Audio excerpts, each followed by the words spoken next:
What is up, everyone, and welcome to the Random Encounter Podcast, episode 156. I'm your host, James, and I'm joined by the Dress Reader Master, the dominant himself, Bryant.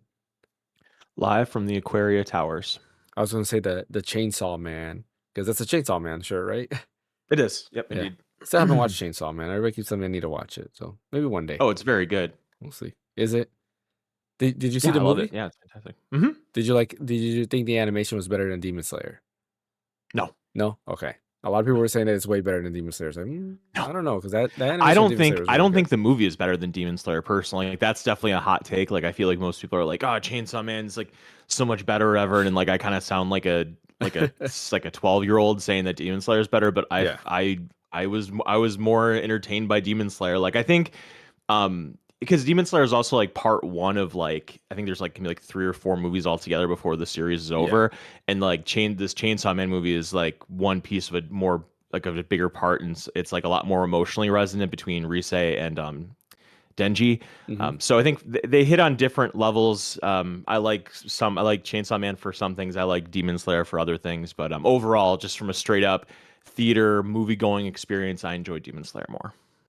Nice, nice. And of course, we got the fanboy himself, Phaneckswhy. What's up, guys? You got the Live from the Moogle Moogle shirt. shop. Yeah. Yep. Where'd you get that shirt from? Yeti. Yeti. Okay. Gotcha. And then, of course, the great ace attorney, Ash Destroyum, who is back with a video. Yes, I am. Yes, at 2:00, and I talk about the Mario Galaxy trailer. It was fun. Nice. That was great. Man. And we'll be discussing a little bit of the Mario Galaxy trailer in a little bit. But before we begin all that stuff, don't forget to hit that like and subscribe button. Follow over on Twitch. Also follow on Apple Podcasts and Spotify. We do upload the podcast over there. Thank you, Bryant, for taking, all that initiative to get that on there.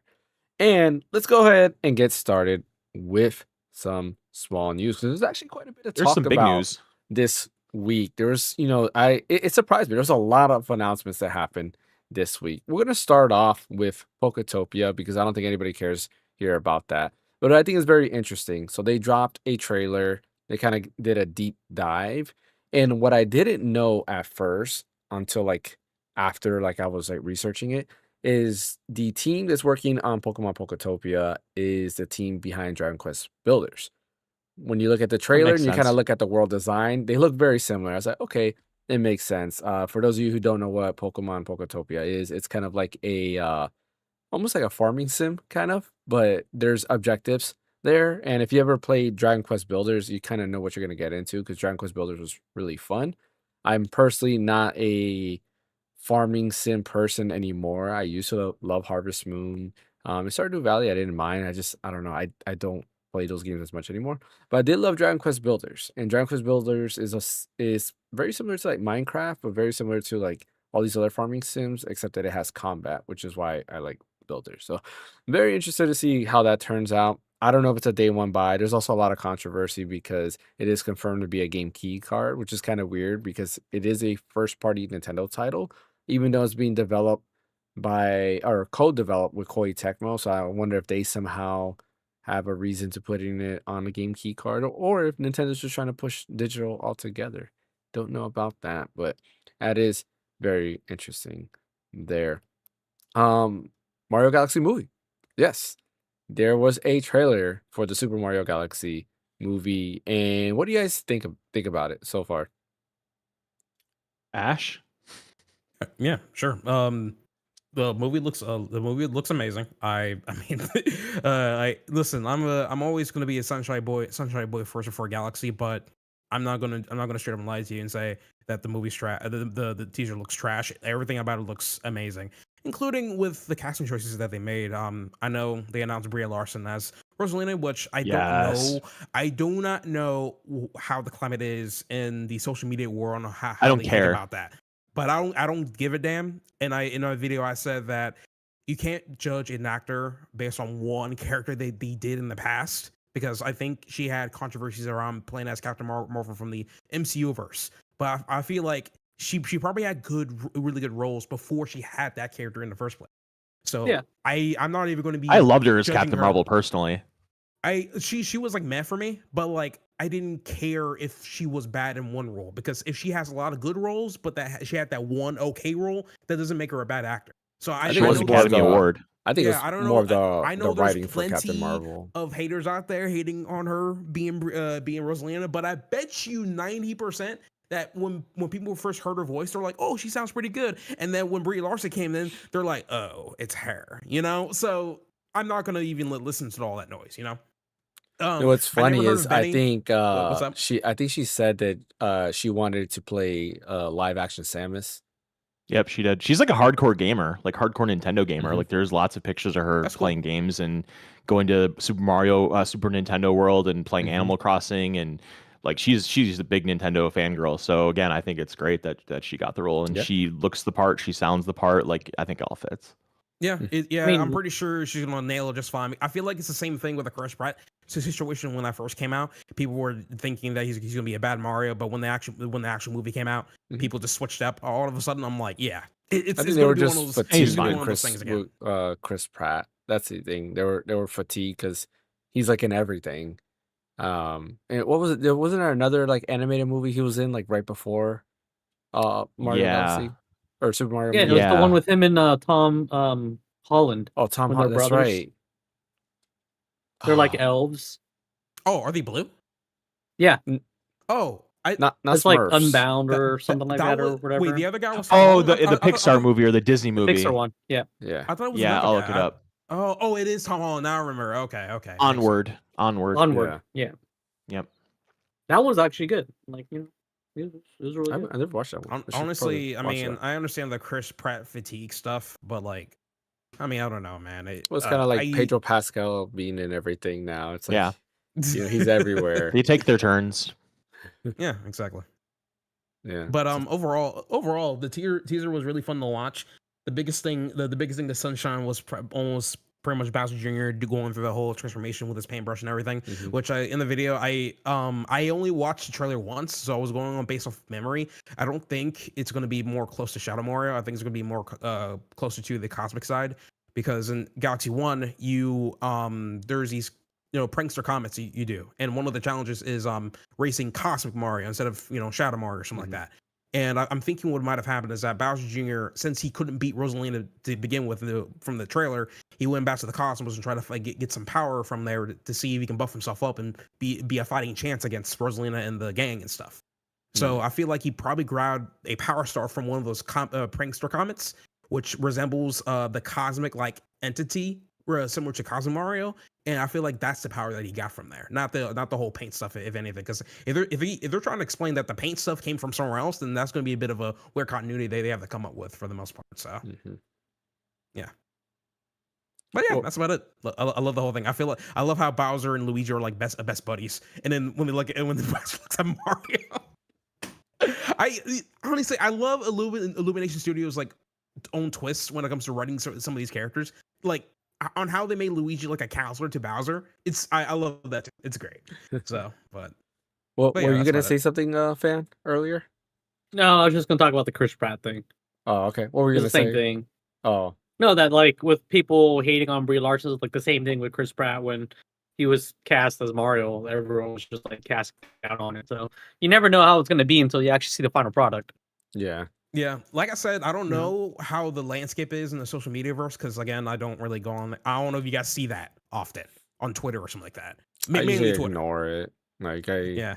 I don't pay any mind. Like I'm like it's either gonna be good or not. Like we'll wait till the final product and hear. And Yeah. to be frank, like the teaser trailer we did get for the Super Mario movie, the initial one, where I think where Chris Pratt says "Let's go," it didn't sound that great. But then when the movie came out, everything was actually really good. So I don't know. It's just like early. They just put in like early voice lines and that's it. And then they kind of like Probably. change it First up later takes. on. Yeah, exactly. So we'll wait to see. I'm excited for it. It's one of those things that I feel like there is some big shoes to fill because even though it is the second movie and you think they will learn and make it better, sometimes that's not always the case. Sometimes they're actually worse than the previous one that came before. So we'll have to wait and see how that goes. There's also. Oh yeah, go ahead. Are we gonna change topics or are we still talking about that? Well, I was gonna change to a different topic, but go ahead if you have something else to say. Yeah, I wanted to say something about the Mario movie. Yeah. So I thought the original Mario movie was good. It Mhm. was a good, solid, safe family affair that if you didn't come out of there at least be like, oh, that was cute. Like, yeah, Mhm. that's good. Like then, check something out about yourself, I guess. But it wasn't a masterpiece Nintendo movie by any stretch of the. I mean, it Yeah. wasn't a masterpiece film by any stretch of the imagination. It was probably considered like a masterpiece as far as video game movies go, but it was good.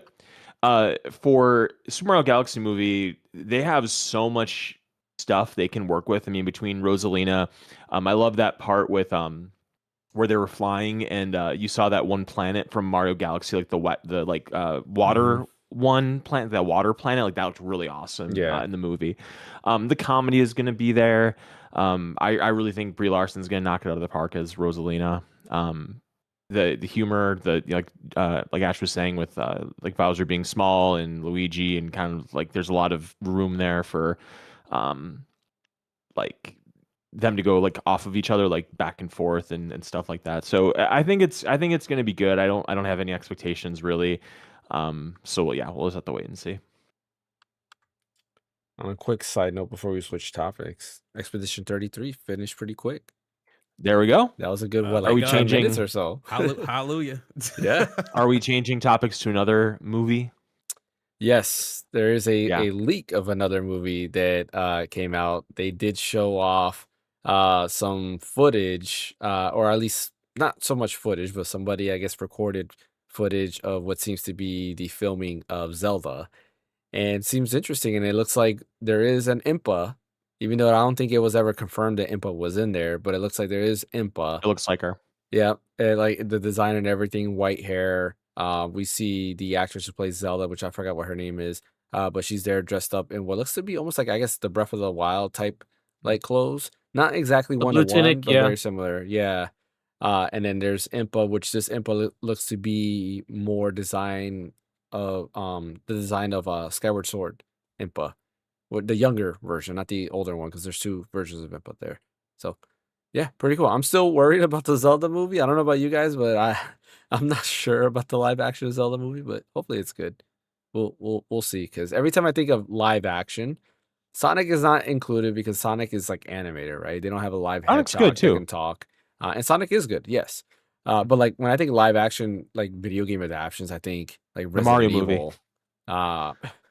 Not even a Mario movie. I think The the ori- Resident the Evil movies. the was- original- 90s Mario movie. Yeah, the Yeah. 90s Mario Talking about movie. the 90s Hell yeah. Mario With movie. Bob Hoskins and Yeah. John Leguizamo. Well, I was going to say, like, I don't think of that, because like I think the last time I saw it was when I was a kid, and when think I of, was like, a kid, Resident I thought it was Evil? cool. But I think of Resident Evil, like how bad Mm. that was. Even then, I think like Okay. the Mario movie is more tolerable than the Resident Evil movies, and I think part of it's just because the lore, they added superpowers and all this other weird stuff. Technically, Resident Evil Village. Wait, you're now saying the has Resident Evil movies superpowers. are better than the original 90s Mario movie? I think so. Yeah. No, Oh no, this is not the- better. oh, They're you not do? better. Okay. The Mario movie's better than the Resident Evil movies. Oh, really? Because like in the Okay, Mario movie, yeah. like it's about like de-evolution and like the de-evolution gun and the Goombas are all Yeah. creepy. I don't know. I never saw the Resident Evil movies, so I guess I can't talk. But man, that Mario movie was awful. I'm just not a fan of where it went. It just wasn't Okay. really Resident Evil for me. Yeah, so we'll wait and see how that goes. I'm still excited to see. Hopefully, I think they it make looks as great. long as long as they don't Mhm. make Zelda like the typical damsel in distress. No, No, I don't they're think gonna they make would her do that. badass. They're gonna make her like Because like, they're gonna make her like Princess Peach. You know? Yeah. No. I mean, they don't have to do Like the they gotta exact make same it to where she can thing. take care of herself. She's trained by freaking Impa. She needs That's to why be able to like it's take care of Breath of the herself. Wild. But she's That's not. why it's she's Breath not of the Wild trained by Zelda. Impa. But even the Impa's Breath of the her Wild version retainer. was still a, damsel in distress. I mean, at least she tried. From Yeah. what I remember, Breath of the Wild at least tried. Like the you only know? the only Zelda that really was like there was technically, it wasn't even Princess Zelda. It was technically Queen Zelda because she was in charge of the kingdom. Was Twilight Princess, and she was the only one that. How about was Age of gonna Calamity Zelda? Fight. I mean, Age of Calamity is not canon, so Wait, everybody not? I fights thought in it was- I thought there. it was canon. Not Age of It's Calamity. No. Mm-mm. Yeah, No, Age of no, Calamity is no, not. no. Age of What's the new one? The one that just came out. Isn't it called Age of Calamity? No, that's it. No, that's that's called Age of Imprisonment. Age of Imprisonment. Age Yeah. of Imprisonment. Okay, that's what I meant. Age of Imprisonment. Isn't Age of Imprisonment That is 'Cause canon, She's a yeah. fighter in that. She's I fighting guess like yeah. crazy. There's that one. I guess that counts too. Yeah, but that's not the one that like I don't think she doesn't use a sword in there, right? Isn't she just using like magic powers? Yeah, Yeah, she's she using her used magic some sort powers. of tome, I think. I don't know. Yeah, Or the I the see Sheikah you're Slate? like, Did she use a Sheikah Slate a little bit, or I don't know. I think that's what it is. Yeah, it's the Sheikah Slate that she's using. Yeah, Yeah. where in Twilight Princess she has the sword. Remember like that scene where, mhm, um, what's the wizard guy? Shoot, I the forgot bad what his guy? name is. Yeah, not I don't Ganondorf, remember. but like the one that's like trying to resurrect or like free Ganondorf. I forgot what his I name don't remember. is. Um, Shoot. But anyways, he's like he walks in there. Zant. Zant, there we go. Yeah.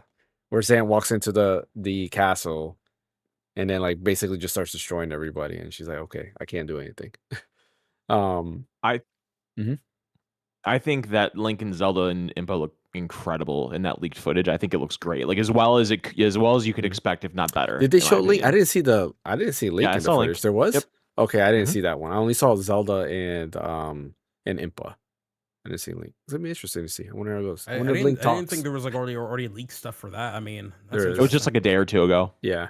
Oh, interesting. Because like the only things I saw so far was the Mario stuff and the Toy Story 5, which that confused the hell out of everybody with Toy Story 5. Well, because yeah, 4 had an ending. And now there's a new Yeah. Toy No, Story. 3 had an ending. 4 we can pretend it didn't need to exist. Not to mention the end of 4, Woody and Bo Peep like go off and live happily ever after, and Yeah. they're like just back all together again. How did that happen? And I'm sure there'll be some convoluted answer. Anyway, I think yeah, we I should end it with a 3. I had a conversation with my sister about that recently, and I told her, like, I was trying to spin this up the best way I can for them, but I was saying, hey, like, since Woody was a rare toy, maybe there's an off chance that Bonnie's mom bought like a rare Woody toy on accident at some random garage sale. So I'm like essentially using like elements from older movies like Toy Story 2 on how Woody accidentally threw himself into a garage sale, and Bob from Bob's for Toys bought him, or he didn't buy him, he stole him actually. Yeah. This So is getting. I just- There's some lore here, man. yeah, so I'm trying to come up with like a way on how this makes sense. And I feel like they're probably going to retcon Toy Story 4, pretend it never happened, and say, hey, Toy Story 4 is Toy Story 5 is the new Toy Story 4. But Mhm. we're not Yeah, VJs, I liked so 4, just but calm it's down. not 3. Yeah. All right, let's start going ahead and talking about one of our main topics. That is Metroid Prime 4, since we're on the topic of Nintendo. Metroid Prime 4 got a new trailer. Plus, there's actually impressions for Metroid Prime 4. And it seems overall to be positive in the sense like it seems to be Metroid Prime 4. But the downside is people are complaining that there seems to be a Navi-like indie game. Now, I've heard a bunch of theories. Some people are saying that this Navi-like is just one person, and they're not throughout the whole game. They just happen to be like so let me backtrack a little bit. The trailer shows off Samus and talks about like the overall story where you start off, there's an invasion, and then you kind of get teleported to an unknown world. But you're not the only one that got teleported to that world. There are people from the Earth Federation Force that are also teleported there, and on your journey, you're gonna encounter them. One of them happens to be, I forget what his name is, but some guy that basically just narrates everything for you. Like, hey, Samus, look, there's something over there. I think we can open this door or whatever. And a lot of people were very annoyed about that one, or about that guy. And, rightfully so, because a lot of people were annoyed by Navi constantly saying, hey, listen. Me personally, I was never annoyed. I didn't care about that. That stuff doesn't bother me. But when His somebody's name is constantly Miles. telling you, what's his name? Miles? Miles. Okay, Miles. So with something is like constantly telling you and like solving the puzzle for you, it kind of like defeats the purpose. But I think he's only like your beginner person that you run into, and then after that, you'll see all these other soldiers because you can look like there's a bunch of different like objectives. Like one of them is you have to defend one of the soldiers because a bunch of the pirates are attacking him, and you see that on your screen he has a health bar on the top left, and you're going ahead fighting. So I think there's going to be different versions, and they're not all going to be like him, but who knows? But so far, the people who did preview the game, they were complaining about that. Outside of that, it just seems like it is a Metroid Prime game, and everything about it has been good. Did you guys see any of the previews or listen to any of your previews or watch the new trailer at all? Yeah, I watched the new preview, and to me it looks pretty damn good. And I keep forgetting the fact that I think that would be like technically the first official Nintendo Switch game that's going to run at 120 FPS in performance mode. So I'm definitely looking forward to that. I'm probably going to try that mode first before I do 4K 60. Yeah. The first But 120 in both dock and handheld. you sure? Yep, it's 120. Oh yeah, It's yeah, it is. 720, Yeah, 120 1080p. in Yeah, handheld, and and then 1080, 1080p 120 in 120 and dock. 720. Mhm. Yeah, makes sense. But like, the only thing I'm kind of just, I'm like, I'm a bit picky about this. I really wish Nintendo would have like released Metroid Prime 2 and 3 before 4 comes out. But I wonder if 4, is not actually after 3 nor after 2. I hope that's really the case there. I think there was something about like a certain character in there that's not supposed to be there. Or isn't this character's name is Silex? Yeah. Silex or whatever? Silas. So yeah. Silex never appeared in 2 and 3, right? Mm-mm. So I'm really hoping this particular game is like after 1 or something. Well, technically, the ending of 3 he appeared. So like, there's like a not a secret ending, but like a post credit scene, and he appears. His ship appears at least. But the only Metroid Prime game he was in was Metroid Prime Hunters on the DS. Yeah, which that was on the DS. So, but yeah, it's just I don't know if Nintendo's going to do anything about 2 and 3 at this point, because because you're going to release Metroid Prime 1 remastered, and then not release the two other games and stuff. I'm just honestly, I'm just really hoping 4 actually takes place right after 1. That's all I'm asking. Okay, so that way people are not as confused on like what's going on. I don't know if the Metroid stories are that confusing. I mean, to me, there never were. Nah. Honestly, because I'm the same guy that played that way, because the fact that it's called Metroid Prime 4. Yeah, well, yeah. Metal Gear Solid 3 5, was a prequel. 2, 1, and 3. I'm just hoping Nintendo did the same thing for that. I don't know. Yeah, Metal Gear Solid 3 was a prequel. Metal Gear Solid 5 takes place before. Yeah. Also 1, 2, and 3. It's weird. It's like the order technically is 3. Then you have Portable Ops, Peace Walker, then 5, then Metal Gear, Metal Gear 2, then Metal Gear Solid 2, and then Metal Gear Solid 4. Yeah, and I'm just hoping they did it that way, I guess. That's but not probably not. Product. That's true. That's Kojima. He likes to That's make things a Kojima complicated. thing. Like Death Stranding 3 is going to be a prequel to Death Stranding 1. No, if you beat Death Stranding 2, it's not going to be a prequel. Like they made it kind of clear where it's going. You never know. It's Kojima. If they made Metal Gear Solid 2 clear where it was going. I mean, what not they really might do? No, what they might do with 4 is that they'll probably be like last time on 2 and 3, it's same as did this and that or something. I hope they do something like that at least. Yeah. So, but yeah. That's the only thing. Everything else looks cool. I never got annoyed by the Miles thing and stuff because I'm just like, okay. Hopefully, at the very beginning, he's there for that. He looks like it's a tutorial navigator and stuff. And once you're done, then you can just ignore for the rest of the game. I hope it's like that. Yeah. Same here. Yeah, it could just be like a tutorial thing. Like press A to open the door or something like that. Yeah, it's just hasn't Nintendo learned anything? When has it ever happened where anybody that critiqued Metroid said, "You know what? I'm so lost. There needs to be NPCs that tell us what to do." Like the whole point of Metroid is getting lost in a foreign planet, not knowing where you are, what you're doing. I mean, no, you know what your overall mission is, but you go into like an it's inhabited, unexplored place. You fill in your map. You see creatures. Like the whole point of Metroid is the isolation. Like I remember playing the original Metroid Prime on GameCube back in like what was it 04, 05, whenever it came out, or 03, I don't remember. And I was just so enamored with how isolated I felt. Like I felt like I was on that alien planet documenting things. It was just so like cool. It was just so unlike anything else I'd ever really played at that point. And then 2 comes out, and 2 is like really hard, and that kind of goes back to what we were talking about before, Ash, with why don't they release 2 and 3? And it's just, I can't imagine being somebody that's new to the series and I'm just gonna like let's just say it's like, I don't know, a 15 or 16-year-old that never owned it, wasn't even like alive when the GameCube was a thing or whatever.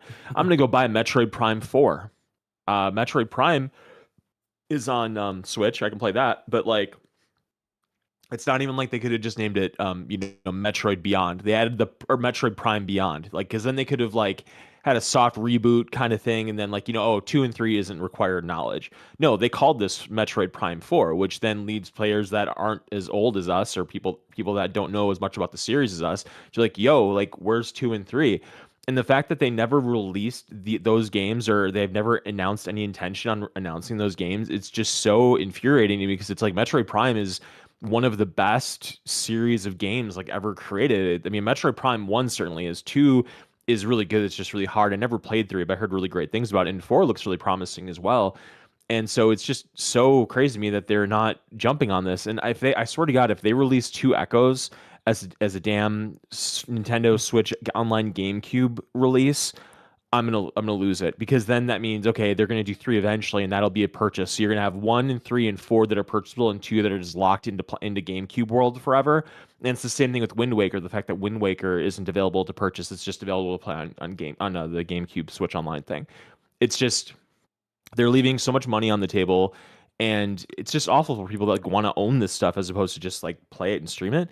Now, when it comes to Miles, again, I just go back to what I said before about like they started doing this narrative crap in Metroid Fusion, where you'd get to like that little you'd go into the room, and then you'd connect to the computer, and then the computer's name was Adam, I think, and then Adam would talk to you, and there'd be like some narrative stuff there. Yeah, and like it wasn't like, it was a little annoying. It gave you some flavor to the world. It wasn't that bad. But again, I play Metroid for the isolation, but it was okay, because there was like some story stuff, and you get some insights into the world, and some exposition and stuff like that. But then Metroid Other M came out, and that was the thing that everybody complained about, was just how much talking there was. Like, that's what everybody complained about. Nobody, as far as I know, I think the only other complaint I heard about Metroid Other M was just the fact that it was like the pointer and then like one button. It was just a very simplistic control, and it didn't always work. But as far as like any other critiques, it was all about the freaking talking, and the Samus calling, what was it, like there's like a nickname for him or for her that was like the child or the baby. No, that was Metroid. Anyways, there was some nickname that was like annoying in the game that they kept calling something. Okay, so like James said, I hope he's right that it's just the talking is limited to specific sections. Like in the beginning of the game, Miles maybe is like, hey, shoot that door over there to open it. And I just kind of roll my eyes, like, I've been doing this since I was 5 years old, and you're telling me to shoot the damn door again. Look at the yellow paint where the door is. That's where you have to go in this cave. And I'm just like, dude, like, fine, whatever. But we'll see what happens. I still think it's going to be great. I have it pre-ordered already. I'm going to use a Nintendo Switch voucher on it and upgrade it for Switch 2. But I won't lie and say that I wasn't a little bummed out by those previews, what people were saying about it. I didn't watch anything because it's coming out in like 3 weeks, so I want to be surprised as much as I can.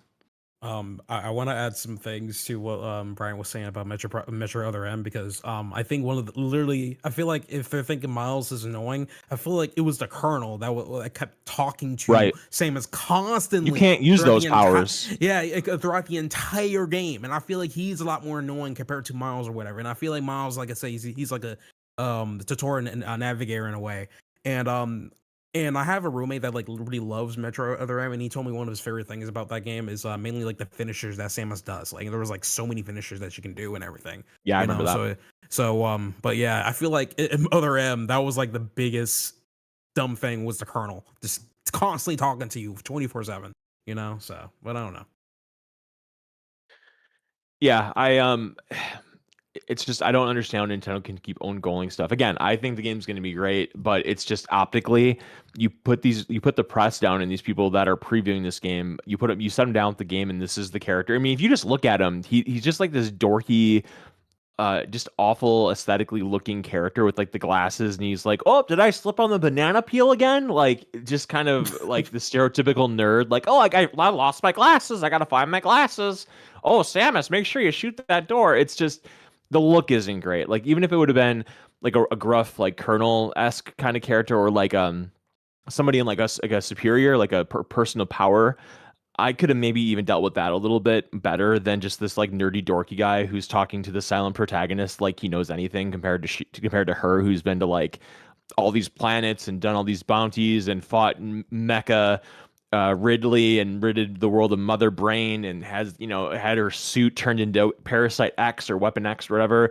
Like she's done all this stuff and it's like, yeah, that dorky guy with the glasses, he's gonna be able to teach me something. It's just like, give me a break, man. Like, come on. It kind of feels like that he's constantly backseat gaming you constantly. Exactly. Yeah. Oh, I found the laser beam. Yeah, sorry about that. I was coughing. Oh! I needed some water. OG Willikers. Yeah, I mean, I hope it's not the case where like this guy's there, or it's too easy, like you were mentioning earlier, where it's kind of like hand holding you all the time. Dragon Quest 3 HD 2D has a feature where by default the markers are shut off to tell you where to go.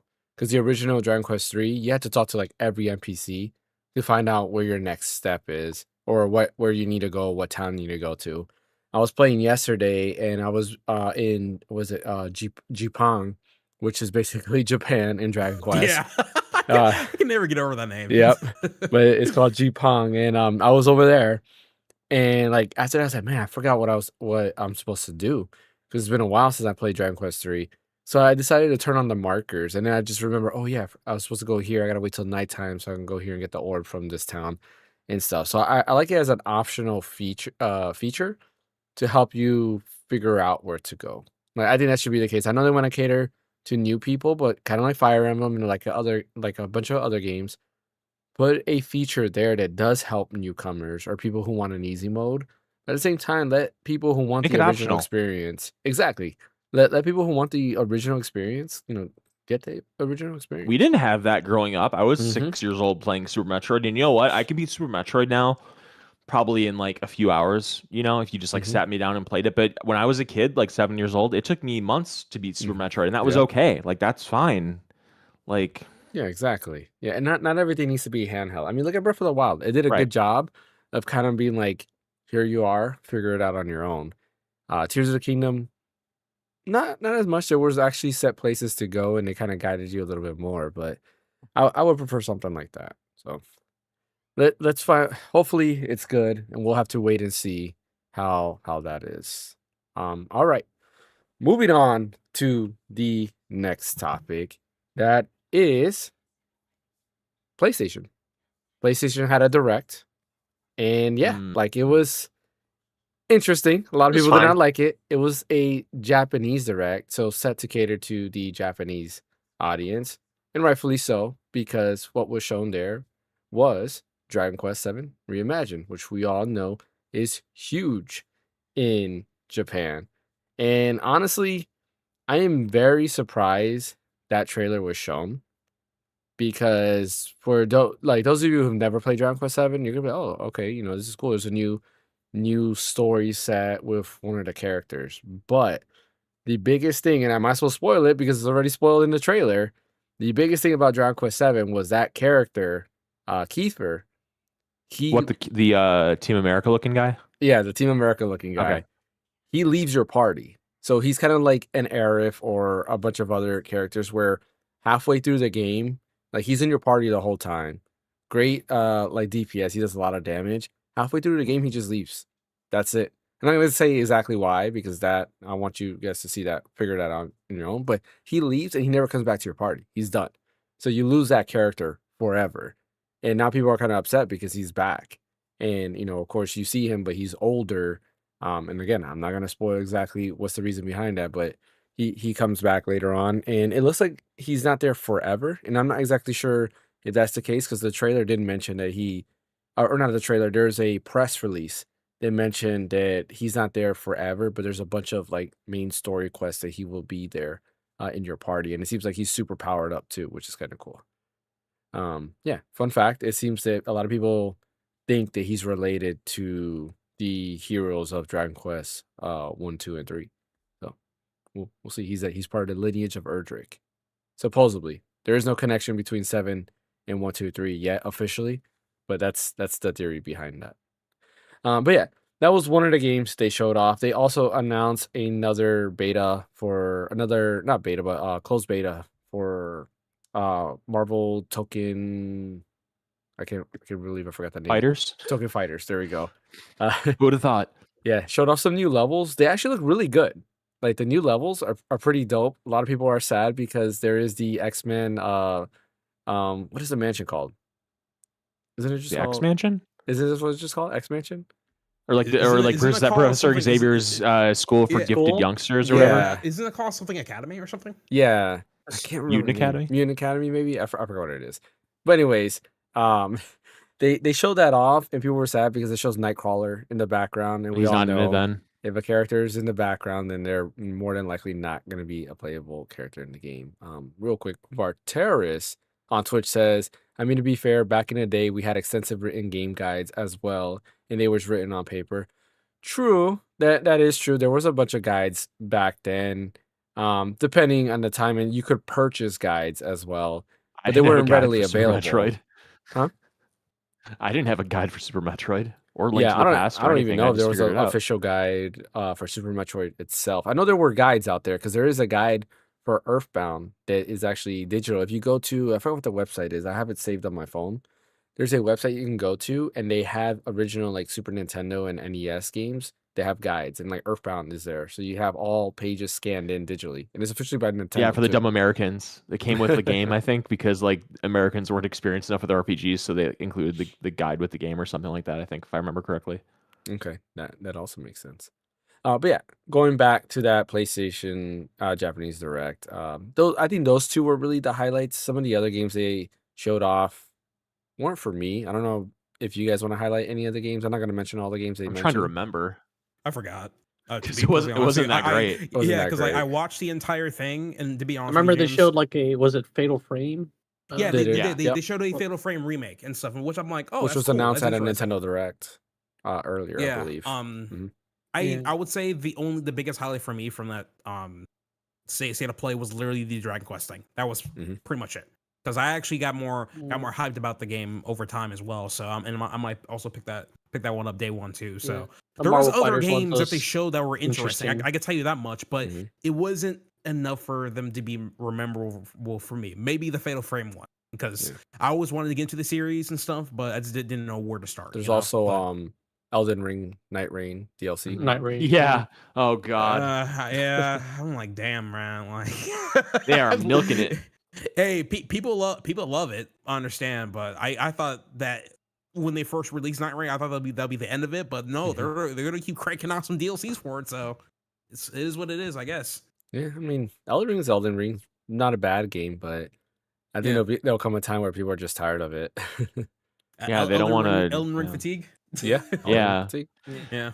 I will say one thing that was really like so awful about that state of play was when they were like, our partners at Square Enix have an announcement regarding a beloved IP, and it's it was the stupid Octopath Traveler 0 demo or whatever, and I'm just like, dude, how can you say something like that? Like nobody, I mean, like Octopath Traveler 0 is like going to be good, and Octopath Traveler 1 and 2 are very good games. They're great even, but like you don't watch a state of play for something that's already been announced. Octopath Traveler 0 was announced like months ago or whatever that it was coming. It's like don't say crap like that. Like don't bury the lead. Don't say, oh, we have an exciting announcement from Square Enix. Here's ... Octopath 0. It should be like, oh, and we have some new information about Octopath 0. Like they should just announce it like that. So I thought that was kind of a low point for sure, because that got me hyped, and I wasn't the only one that thought that. Yeah, a lot of people were thinking Kingdom Hearts 4. Yeah, exactly, or anything like You're right, anything you're but that.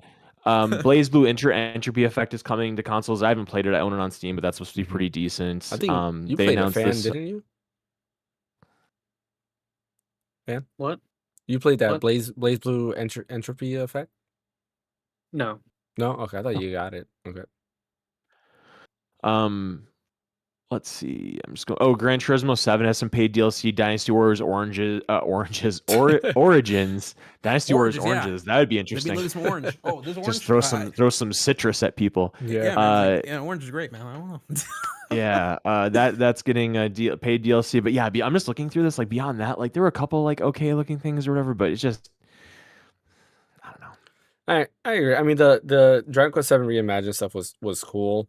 But they already announced that though. They Like, did, yeah. Well, that part was like more again, I think that's spoiler, and a lot of people, even if you look in the Dragon Quest community, are like, why would you do that? Because an important part of that story is that happening. And when Dragon Quest Seven Remake was done for 3DS, they also kept that quiet, not to spoil the fact that he leaves your party, but to spoil it that and even say, oh yeah, he leaves your party, but guess what? You'll be able to play with him anyways.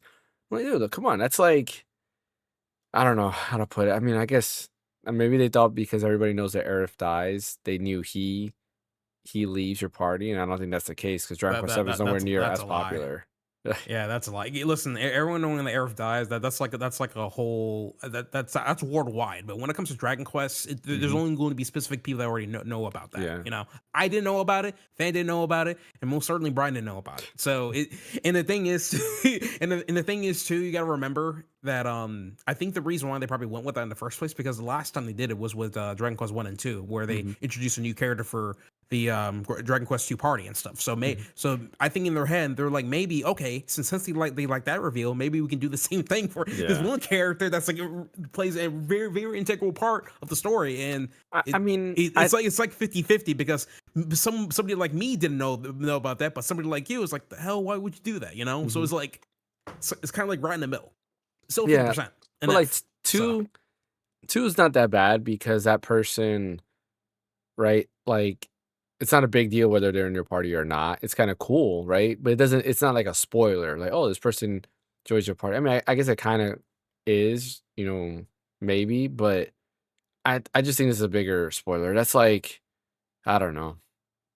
That's like your first time I watching didn't think that was Dragon much Ball of a spoiler Z. because I do remember Mhm. that character. I played Dragon Quest 2 and Yeah. stuff. So, and I feel like it was like a nice add-on, like a nice Yeah, addition to it. exactly. But 7, from what you're saying, it's Mhm. not really like that at all No. because they kind of just, in a way, from based on what you're saying, it kind of sounds like they made Dragon Quest 7 a bit more easier than its predecessor. Yeah, that's what it's sounding like, and I'm not sure how Yeah. I feel about it. I mean, they said they streamlined a lot of things.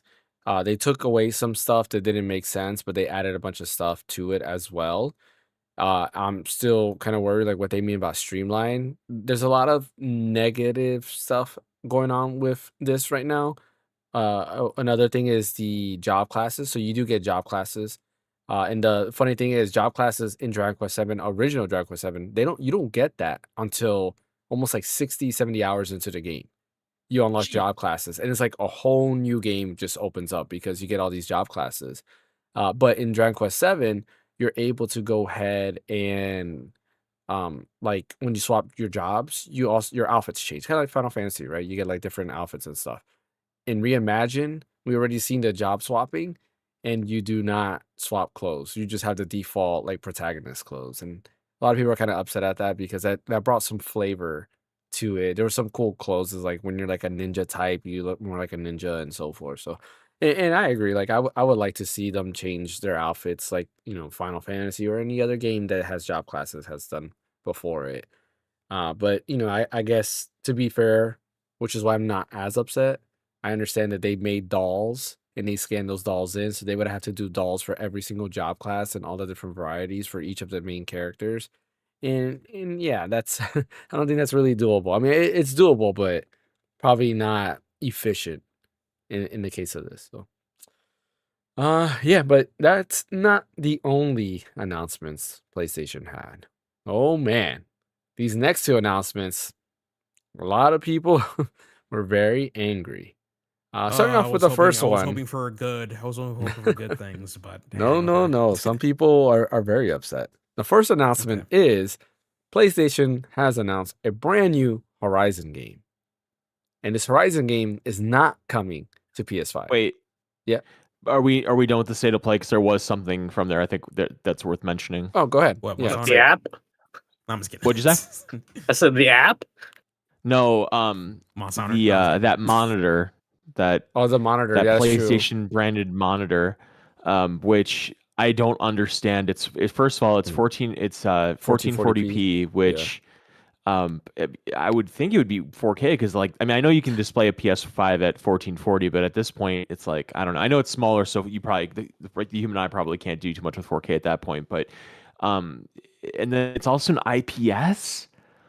like I don't get that. And like the little cradle thing for holding your controller is pretty nice and stuff, and they'll pair with those PlayStation speakers. So I'm Mhm. sure like if somebody got those two speakers and the monitor and everything, and I'm sure like a decent little setup or whatever, but at some point it's just like I'd rather just like sit on a couch and have a big screen TV, and like, if you have like a desk setup, I guess that would work. But I just think there's probably better options Mhm. from a monitor standpoint than that.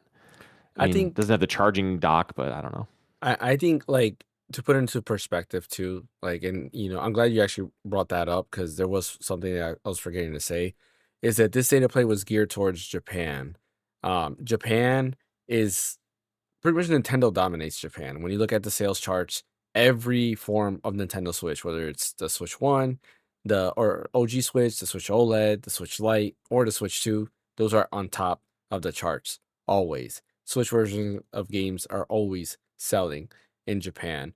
And this in this case, I think that monitor is for the Japanese audience, which is why it's only It's coming available. here though. Yeah, well, that's what I say. It's only available in the US and Japan. Those are the only two countries they put that in.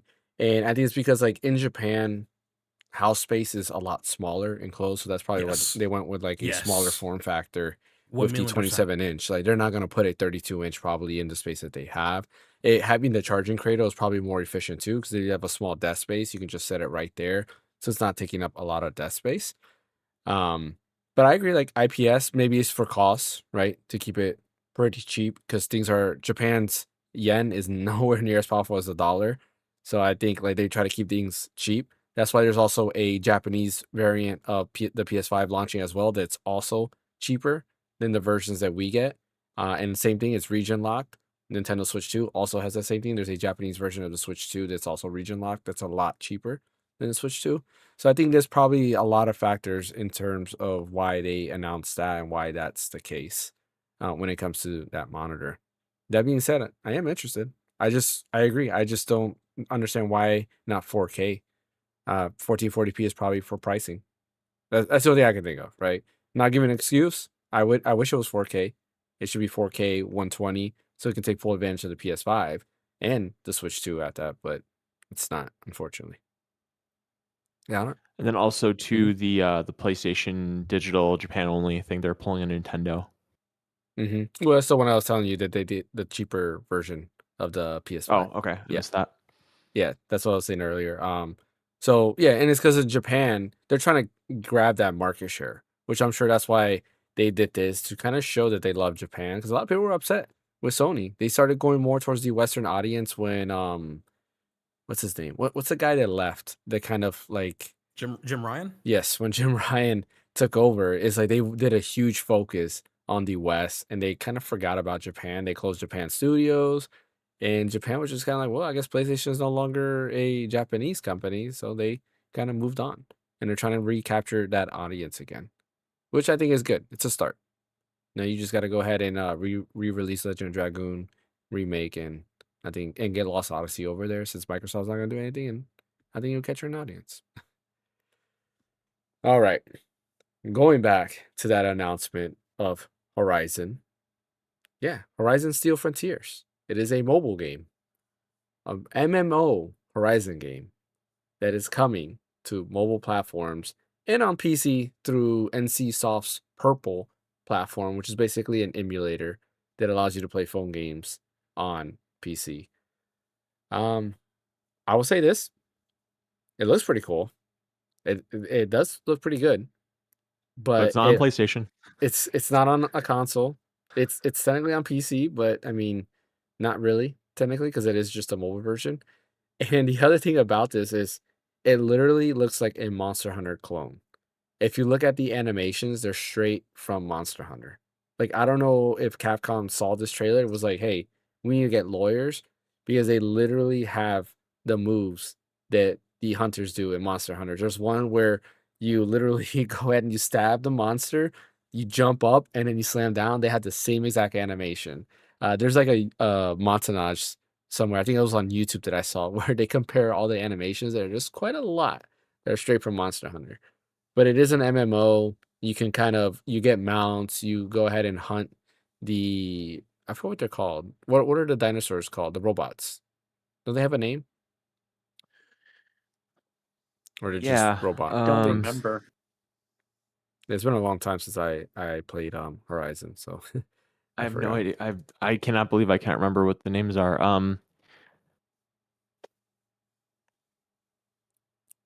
We'll just I'm call looking them it up. Decepticons, right? Or no, what were they called in Beast Wars? Were they called Decepticons also? The Yeah, dinosaur no, robots? in Beast Wars they're called Predacons. Predacons, there we go. Yes. Yeah. We'll call them the Predacons. So you got to fight all the Predacons there, right? This is like a prequel to before the what were they called? Now what was Optimus Primal's people called? They're called Primals. Or they're just called Primals? Okay. Before Yeah. the Primals came. Man, I can't believe I forgot all that. I used to watch Beast Wars every morning. Love that show. Was amazing. Hey, can I tell you guys something that has nothing to do with what we're talking about? Just something that Sure. I found on the internet because I just got a kind of a random thought in my head that I wanted to investigate. Sure. So, spoiler alert for Final Fantasy VIII. Just to kind of put that out there. Spoiler alert. Okay. I don't know who is everybody okay with us talking about the ending of Final Fantasy VIII real quick? Like as far as like a spoiler perspective, like did you ever play it? I'm a deaf in myself, so you guys go right ahead. Okay. Because I want to eventually beat Final Fantasy VIII. So Okay. Okay. All right. Well, I mean, this isn't really like that much a spoiler, but okay. So Squall's, it's heavily implied who Squall's parentage is. James, you know what I'm talking about? Yeah. Laguna. Yeah. Mm-hmm. So what do you remember who Squall's mother would have been? Do you remember what her name was? I forgot her name. She was the one that was playing the piano. Yeah. And I forgot what her name Well, was. no, that was Julia. That was Julia, wasn't it? Oh, Julia. Yeah. Isn't it Julia? Well, Squall's mother was Rain. Who's Rain? I don't remember who Rain is. Rain was Squall's mother. That's like who Laguna. Laguna. Yeah. Can't talk. Yeah, that's who the parentage was, and it's just interesting because it's like it's never stated directly in the game that Laguna is Squall's father. It's like heavily implied because Rain and him were together or a couple or whatever. But it's like Laguna, water, Rain, water, Squall, water. Like that's kind of interesting. I just saw that on Reddit and I never made that connection before. But anyway, let's continue. That's interesting. Yeah. Yeah. Now I gotta remember who Rain is. I'm gonna search it up after the podcast and see who it is. All right, Ash, you're good to come back. Oh, I don't think he's seen the screen. You come back, Ash. Ash. Anyways, we'll continue with that. Vartera says he believes they're just called machines. Okay, so they're just machines. So we'll say machines here. Yeah, he's right. The creatures themselves have names, like there's like Thunderjaw and like grazers. Like the animals themselves have names, but there's not like the species is in general doesn't have a name apparently. Trying to see if Ash is looking. That's why I keep my thumbs up. But maybe text him on the Discord so he can know. So you have the machines there. It's multiplayer. You can join. You get mounts. You can go ahead and hunt the machines together, and it looks good. Like graphically speaking, it looks really good for a mobile game. That being said, though, when it comes to that, I just don't. How can I put it? I don't know why it skipped like PS5. Like Genshin Impact, for example, is a mobile game. You have that on PS5. You have that on mobile. You have it on PC. Why can't they do the same thing with this game? Like do native PC versions on native PS5. I feel like that's a missed opportunity. And that's not the only mobile game they announced. They also announced Ratchet and Clank Ranger Rumble, which also looks like another game that I've seen before. On Apple Arcade, there's this game called like Beast something. I forgot what the actual name is. It's Beast something. And basically what that game is, it's like a 3 versus 3 match where you have like different characters that have different like classes and you fight each other. This is looking basically exactly the same. You kind of like I don't know if they're created characters. They look like they're created characters. I don't know if you guys could shine some insight. But it looked like they're created characters, and then you kind of just do, I think it's 3-on-3. I mean, it looked like 4-on-4 at one point, but I'm not sure if it's 4-on-4 or 3-on-3 matches.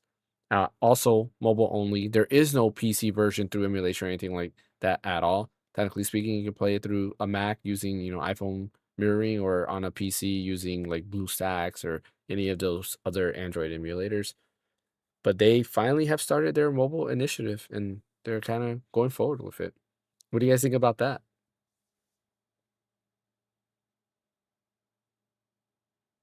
I assume the silence means, yeah, forget mobile. Yeah, I don't know. Got nothing. Did you guys see the Horizon Steel Frontiers trailer at least? I saw Yeah, pictures I of saw it. What do you think of the Yeah, trailer? it looked like Monster Hunter Rise with the Oh, with the hook wire shot? zip. Yeah. Yeah, I call with it the hook little shot, but whatever you wanna flylight call it. thing, whatever Mhm. they're called. There's some cool stuff though. Like there's a dev, Yeah. I don't know what you call it, like a dev story or whatever you want to call it, where they see like the pterodactyl looking bird thingies, whatever they're called, and he kind of like zips onto it, uses like the hook shot, whatever you want to call it, onto it, and it just grabs it and mounts on it, and it flies around. I think that's pretty cool. It looks interesting. It's just I'm not gonna play that on mobile. And I get it. Like, there's probably a lot of people in Asia because they play a lot of games on mobile. They'll probably play it. I'm not. Let me play it on this. I wouldn't mind. Like I have this for a reason, right? Now that it downloads at full speed, I'll use this. Or bare minimum, this guy. Oh shoot! I thought I turned it on. But yeah, that's PlayStation going through a different. That's a good segue. Yeah, different times for PlayStation. Almost seems like they're desperate. But like you mentioned, segue, Valve. I think Valve's about to shake things up big time, in my opinion. Some people are saying, no, it's not going to be that big of a deal. I think it's a big deal. I think it's actually a really big deal. And it's the shakeup that we needed in terms of the gaming industry in general. Because Nintendo's on top. PlayStation is, somewhere around there as well. Xbox is just nowhere. Like they're too busy fighting TikTok and trying to figure out like their own things over there. Like I don't even know what Xbox is doing. They're just mad at the world right now. But Valve, on the other hand, they're kind of like, hey, you know what? We heard you guys like Steam Deck, so we're gonna give you some more Steam Decks. And that is, we are getting the Steam Frame, which they announced, the Steam Controller, and what I'm most excited about, the Steam Machine. The Steam Frame is a VR headset, basically, that can stream your games from your PC or Steam Deck directly to there. It has a Snapdragon Gen 3 processor built into it, which means that it can actually play some of your PC games on there. A lot of people are speculating it's through, I forgot what the name of it. There's an Android It's called application. Fex. What is it called? Well, they said it in the thing. It's because you know how they have Proton. Yeah. For the Android, for the translation layer to like play the PC games on a ARM-based mobile system. ARM-based CPU. It's called Fex. Okay. So a lot of people were speculating that was the case, because there's an app called Winlator. There we go. I Winulator. couldn't say. Yep. And basically that kind of it's the same thing. It's a translation layer that makes those games compatible, so you can play like Hollow Knight or Silksong directly on an Android device like a Metroid Pocket, for example, which is kind of cool. And I don't know. I think that's neat because with the power of the Snapdragon Gen 3, which is very capable, you can play games like Sea of Stars, right? Or Dragon Quest 3. I think that would be able to handle Dragon Quest 3, no problem. You'll be able to play that through the Steam Frame. Now, personally, I'm not excited for the Steam Frame. I'm probably gonna pass. But what about you guys? Is that something you think you're gonna pick up? I know you said earlier, fan, you are. Yeah, that's gonna be more of my thing. Yeah. Tell us why. Because Why I are you have excited? I have a VR headset. I have a VR headset. Which I don't one? use it much because I'm freaking corded to my PC, so I don't have a lot of like freedom to move around. Mhm. So this fixes all of my concerns. Because I was gonna save up and get a Valve Index. Which one do you have right That's now? like $1,000. I have it's called an HTG2 Reverb. Okay, I know which one that It was is. like a version 2 version that they came out. I bought it on eBay for like a couple $100 because it was, they were going like on like a sale on them, and it works great. Works perfectly fine. I don't, I have some issues sometimes, but not very often. But the fact that I'm just like corded is a pain in the butt. Because it would be nice if I can just walk into my living room and just play a VR game in my living room. Now I can, because I can just stream it Yeah. to my headset. I'm gonna put up the So that's- specs here.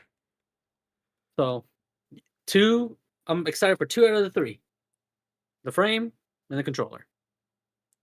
That's I'm so also interesting excited. because I'm excited for the controller and the machine because Same here. I have a PSVR 2, Mhm. which if we get to what we've been playing, I could definitely talk about that a little bit. But it's like what I like about PSVR 2 is that you can hook it to PC. So I kind of have because it's a solid piece of kit as far as VR goes. So it's kind of like I have something that can cross between PlayStation and PC. So I mean unless the frame does something like really well, like it is like beyond better VR, like I won't pick it up because I have something that can do cross platform, which just seems a bit more efficient. Mhm.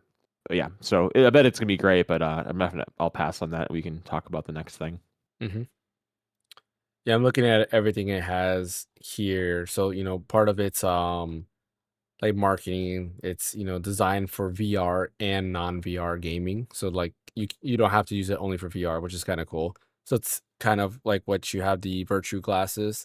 You can kind of do the same thing here with that where you can just stream a game in, I guess, 2D, and you just have a big screen on your head, which I think is pretty neat. They also are saying like they have a wireless adapter that has like 2 radio signals. So there is a dedicated radio signal just for the VR headset, which is supposed to make it so that like there's basically almost no latency and you get a high quality streaming experience, which I think is pretty neat. I've said this a couple of times. I don't think I've said it on the podcast much, but I've told other people that I find it weird that the best streaming device that we had, the best version of remote play we've ever had was the Wii U. Because between the Wii U gamepad and the Wii U, there was like almost like no latency whatsoever. And it's still the best version that we have of remote play till this day. Not, remote play itself on PS5 is not as good. Like it's still good, very good. It's just not the same latency that you get there. Sometimes like you get some little like stutters, but I never got that on the Wii U at all. So I'm actually curious to see how that will work. This also has like the PlayStation VR, the PSVR 2. It has the eye tracking, so it only renders like what you're looking at, which is pretty neat. And I think that's a cool way to kind of like conserve performance in general, so that it's just rendering what you're looking at. Um, what else is there? See, this is the camera tracking. I don't know exactly what that is. Just says jump right into games. Oh, okay, that's weird. It says who wants pancakes? I'm not exactly sure what that means. Um, I guess it's talking about the display. What's The up? lenses on the Yeah. frame are Oh, pancake okay. lenses. Pancake lenses. Okay, yeah. Yeah, it says 2160 by 2160 LCD panel, one per eye, supported refresh rates of 72 to 144 hertz, which I think the VR2 is 120 hertz, right? Each, or is that higher than that, Bryant? Since you're the PSVR2 expert. I think you're right. I know that they're HDR. I know that they're OLED. I don't remember what the refresh is. I'll say it's probably 120. Mm-hmm. Yeah, I think it's 120. Okay. And Valve did the same thing. What the PSVR does is the eye tracking, so that way it only renders what you're looking at, Mm-hmm. The which is VR, smart. the VR controller. I don't know if it has the Steam Frame controller, I guess you would call it. Are pretty much like traditional like controllers, which is kind of cool. They had using TMR thumbsticks. They did. There's a Mhm. strap like attachment you can do, which gives you like finger like movements similar to the Valve Index controllers. Mm. So that's like an add-on that you could get for it, which I think is interesting. Oh yeah, it looks like batteries are like double A's. Mhm. That's kind of cool. You don't Yeah, the see fact that it's just one AA is Yeah. amazing. that too. Uh, Normally those controllers you have like 2 or 3. mm-hmm. Yeah, and that's that. Moving on to the Steam controller. The Steam controller, like Brian said, or I think all of us here are super excited about the Steam controller. I think when it comes to like controllers, Valve did a really good job with its layout, especially on the Steam Deck. In the beginning with having the thumbsticks like inward and then having like a D-pad and the face buttons outward, I was like, I don't know how cool that is. But this was actually a good layout, and the trackpads, especially for PC, are kind of like a must. Like sometimes you might boot up a game and you have to go ahead and it has like a launcher and you have to use a mouse cursor to go ahead and select like to play the game. So the trackpad is a must for PC gaming, and I like that with the new Steam controller, it's basically what you have here. You have the two trackpads, you have a D-pad, you have face buttons, you have the thumbsticks. The thumbsticks are actually better than what we are getting on the Steam Deck. They're TMR thumbsticks, which are an evolution of basically Hall effect sensors, a little bit better overall. You have your triggers, your bumper buttons, and then of course the back buttons, your L4, L5, R4, R5 buttons, which some people might not use, but if you do go ahead and use like emulators such as like Emu Deck that installs a bunch of the emulators, these are kind of pre-configured. So if you're playing a DS game, for example, you can switch your view. Sometimes you press and hold it and it does other things like save states and all this other stuff. So I'm actually super excited for the Steam controller. I can't wait for that because one of my biggest issues with like docking my Steam Deck and using, let's say, a DualSense is the mouse movement. And you can go ahead and configure the DualSense for the trackpad to be a mouse, but it's not as good as the trackpads on the actual Steam controller. The Steam controller does have HD rumble as well. They specifically say HD rumble, so you're gonna have nice HD haptics on there. They kind of like what you get on the Steam Deck, where if your thumbs are on the thumbstick, they enable gyro, so they have sensors on there, but also the grips have a sensor as well. So you can enable gyro just by holding the grips, which I think is pretty cool. Like there is a lot of technology in the Steam controller, and it's just way better than the initial controller in general, because the initial controller was not the best. But yeah, I am beyond excited for this controller, and I can't wait to grab it. I'm definitely hopefully the Steam Machine comes with one. Because if the Steam Machine comes with one, then I'll just buy another one. But if not, then I'm probably gonna buy a couple. The cable that has the transmitter also supports wireless charging. So it basically has like a little like dongle that's USB-C that you plug it in there. That's the transmitter. But you can also charge the controller wirelessly that way by just popping it right on top of there, which I think is pretty cool. It's also the controller itself has a USB-C port, so you can charge it that way, or you can connect it to a computer and just have a wired controller there. I And it think can it's handle up to Mhm. 4 controllers for 1 transmitter. Oh, I didn't know that. That I didn't know. That's Yeah, pretty you didn't know cool. that? No, Yeah, I didn't. they talked about it. If you listen, there's a Adam Savage, his like YouTube channel. Yeah. They had the Valve guys there, and they're talking about how you could that one puck can handle 4 controllers at once. Hmm. And they tested it where they actually had 4 pucks on one PC. So technically, you could have 16 controllers on one computer. Oh, that's crazy. I don't know of any game that supports that many players on. I guess FIFA or something like that. Technically speaking, you could do Yeah. it for that. That, or if you emulate like Smash and like do 8 players. Yeah, you can do 8 players on there. What else? I think that's pretty much everything when I it mean, the comes to Steam the Machine is cool. controller. I mean, technically, you could build one now if you really wanted to. Mm-hmm. Because I mean, it's all AMD parts. Mhm. Like, so everything's available. You could basically Okay. build a Steam Machine. I think the only thing you wouldn't be able to do is the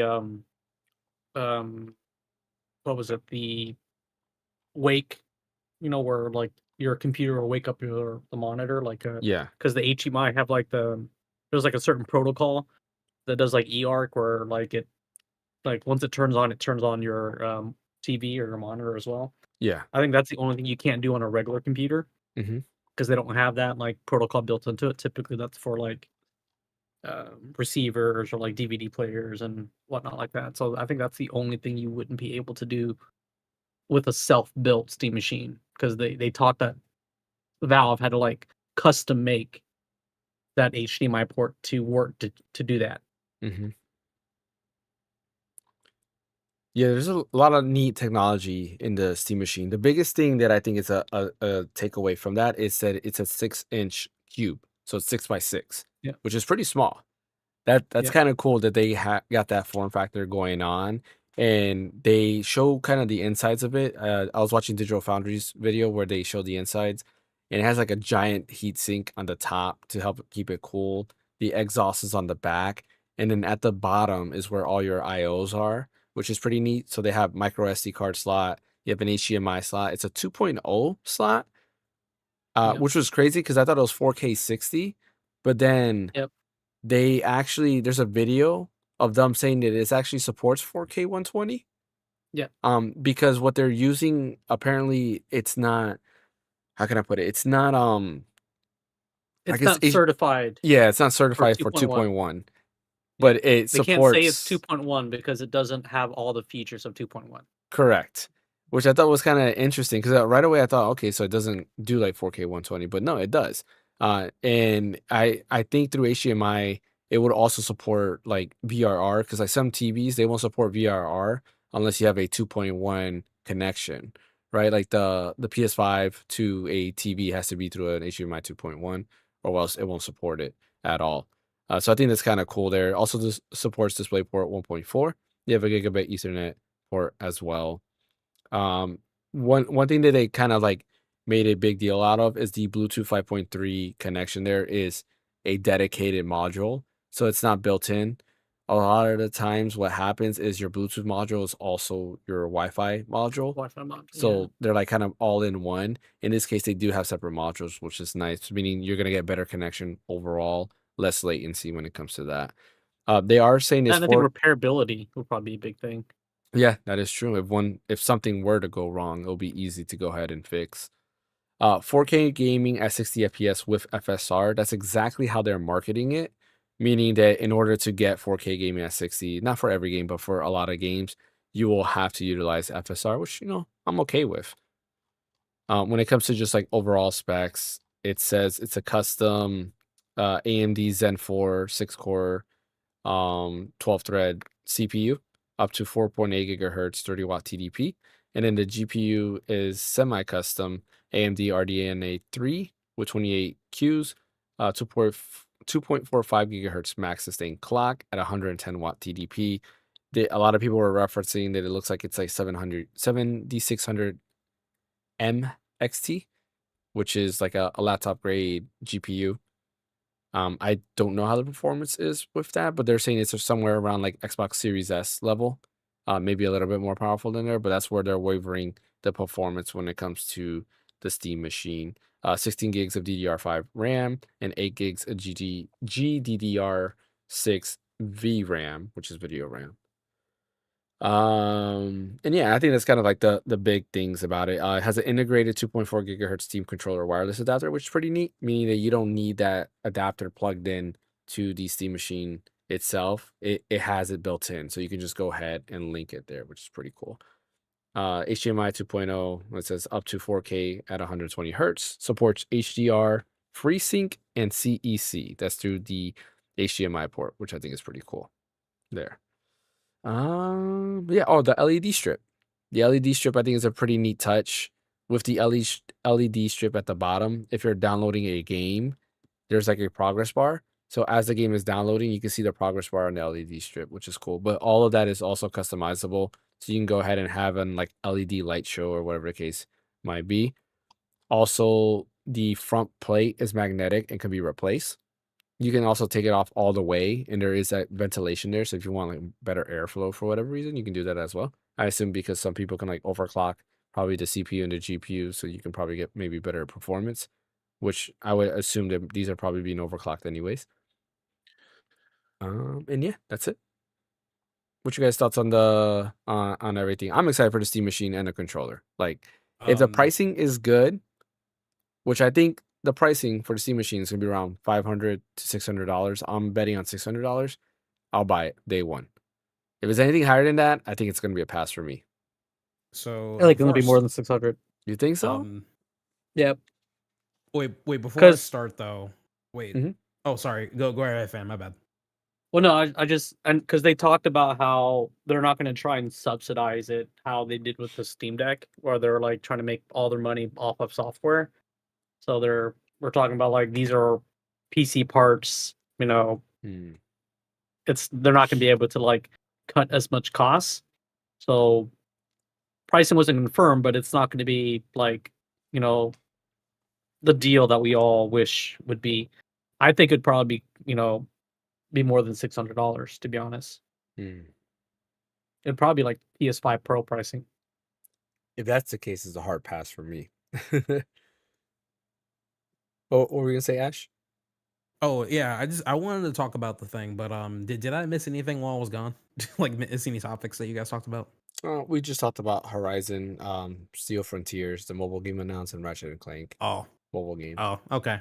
Okay, I ain't worried about that. Cool. Anyway, oh yeah, so about the Steam Machine. The only so I do have a video coming out tomorrow at Mhm. noon of me talking about the Steam Machine, and I guess the biggest question for me from that reveal is how much is it really going to cost? Because I feel like if it's at $500, 500 to 600, that'll be like a nice competition pricing versus the actual other consoles and stuff. Because that'll be like the lowest barrier to entry for anybody that wants to get into PC gaming and Mhm. stuff.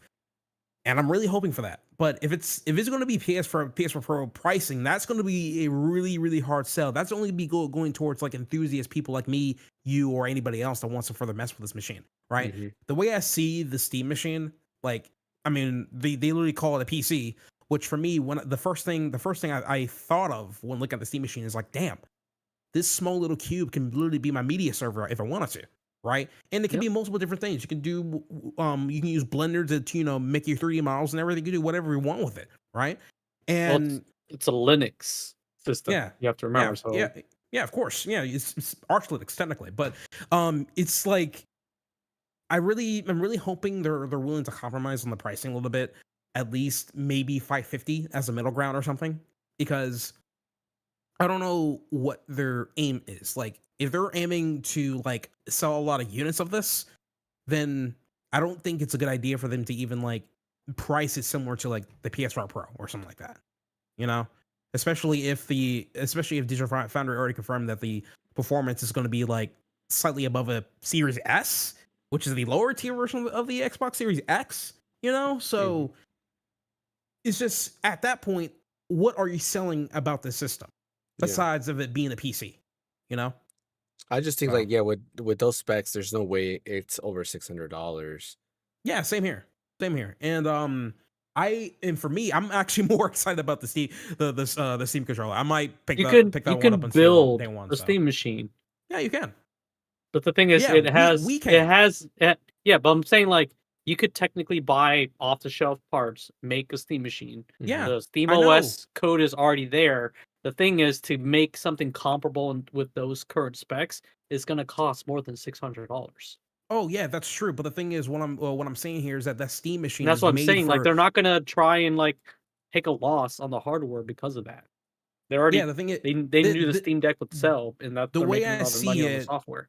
the thing is, the way I see it with the Steam machine is that it's made for people that don't want to build a PC. It's literally a box where you can just plug and play and go to town with it. Of course, you can make your own Steam machine easily. Yeah. I've seen several machines do that. I've seen several people do that, literally. But this here is more aimed towards more a mixture of enthusiasts and the casual audience. And the thing is, especially for somebody that wants to get into PC gaming, and I feel like if they can price it at 550 or something like that, 550 to 600, that'd be literally the cheapest way to get into it. You know? Yeah, I don't think that's going to happen, to be honest. Because I mean, Sony and Xbox are already selling their consoles at a loss as well, and Mhm. theirs is way overpriced. Yeah, that's true. So if anything, Valve, if they're going to sell it at a loss, it would be very minimal loss, if anything, because like Nintendo made barely any money on their Switch. They made money just selling the hardware, but I think they're only making like $20-$30 per unit they sold, which when you sell millions, it comes out to a lot of money. But if Valve is going to sell the Steam machine at a loss, it can't be too much of a loss to where they can, make this keep going. Make a Steam machine version 2.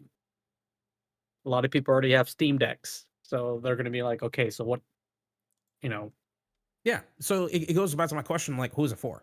And like, Yeah. I feel like in the long run, I feel like with Valve, That's why if it's going to go for enthusiasts, like you can't price it at too much of a loss because you're not going to sell a ton of units to make up for that. So I'm looking at these specs, not specs, but like I'm handpicking like these specs. There's no way it's that, because if you look at the 7600, that's like 250. If you go to buy an RX 7600, that's But you have 250. but see, there's again, it's still also custom on a board, right? which will cost They have extra to money. fit small enough. Okay. Zen 4 CPU is, with the motherboard, it's probably gonna be another 200, 250. Let's see. We're looking at, because that's what the So right there, you're at 5600. $400, and it has sold-in memory, which is hot swappable. They did say that. So 16 gigs of sold-in memory is already $100, See. and then it's got probably a terabyte 2230, which is like another like $50-$60, and then you've got to take the case into account.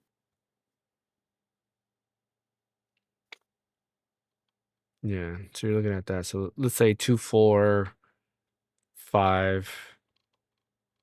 So that's why I don't think it's. Yeah. I think it's gonna be more than 600, to be honest. I don't know. I think we'll have to wait and see. I still think it's 600. I don't think like there's. I don't know. I don't see, because they also got to play it smart. If it's definitely more than that, unless they don't care about selling units, then they can price it that way. There's got to be a reason behind it, because like again, I'm going back to my original question on like who they're trying to sell this to. Yeah. Right. I mean, if they can sell it to enthusiast people, they can. But even like, then, the enthusiasts. will that even benefit them? I was saying the enthusiasts because are going to be like, they're a way smaller demographic compared to the casual audience. Yeah. And the enthusiasts are going to be like what Fan was saying, like people who go ahead and create a machine up, download SteamOS or Bazite onto it, and they're going to get better specs anyways. Because if you're looking at like $800 or anything around there, you can buy a more powerful PC. Maybe not that small of a form factor, but you can still buy a pretty decent gaming PC and put that in your living room, and there you go. You have a more powerful machine altogether. So that's why I don't see it over $600. Because at that point, or even then, like people could just be like, "Oh, I'll just buy a PS5 Pro, call it a day," or even a Series X. Or even a Series X. Yeah, go right ahead. My bad. Okay. I wanted to make sure I got in on this with my thoughts regarding the Steam machine. That's so all we first have of for all, today. No, I'm just kidding. Yeah. See you later, guys. Yeah. All right. Bye. So first of all, that controller is chonky. That is a chonky controller. That thing is. That's a big boy, and I like that though. And I got chunky hands. So yeah, exactly. Because in like the front, say what you will. Though, if you look at the back, it has like the Steam Deck thing going on, where the grips, like the grips, and then like, everything else is. Yeah, I'm not saying that in a bad way. I'm just saying it's a beefy dude. But that's a good thing, because like, I mean, think about this, like the Wii U controller, right? Like even though the thing was a glossy piece of crap Fisher Price tablet, it was still very comfortable to hold and it worked very well. So that could be a similar thing with the Steam controller, where it's like it's not super aesthetically pleasing to look at, but if it's comfortable, like who cares? That's all that really matters. Now, as for the Steam machine, I think there's a few things that kind of come into play here beyond just the raw power and what the cost of it is to buy, and that's the OS. The OS running SteamOS, which at this point you can't really put on a Windows PC in its entirety because it's not made for that right now. Like it might be one day, but it's not really made for Windows compute. It's not made to be like a partition on like a real computer. It just doesn't work that way. Like it doesn't work with NVIDIA GPUs and crap like that. So it does. What'd you say? It does with AMD CPUs and GPUs. Yeah, with AMD, I said not with NVIDIA though. I know, but like if you have an all AMD system, then yeah, you can slap the OS on a drive and you're good. Even still, it's not as seamless as say like Steam Deck. Like I think it still has some issues, but regardless, like it's not totally there. It's not as ubiquitous as a Windows PC, for example, which will just run on anything. So with the advent of Steam Machine coming out, the appeal of it is the simplicity. It's going to be basically a big Steam Deck, and you can do whatever you want with it. And I really appreciate just how minimalist that is. Like it's as minimalist as it is ubiquitous. Like you're going to be able to do anything with it, but it's going to have a minimalist OS where the things you want to do with it are as complicated as you want it to be. Like if you want to install Windows as another OS, you could, but that kind of defeats the purpose of having it because that's what's so cool about Steam Deck is it's just so turnkey. It's a very console-like experience, and that's what's so cool about Steam because Steam doesn't cost money to play games online. The other consoles are. Steam has games on killer sales, which I mean, yeah, there's deals and stuff on the other consoles, but nothing like Steam sales. You have your Steam library that's been following you for the last 20 years, which PlayStation is probably the closest thing that comes with that. And the PlayStation 3 ecosystem for re-downloading games you purchase is a joke, whereas SteamOS still functions fantastically from games you purchased 20 years ago.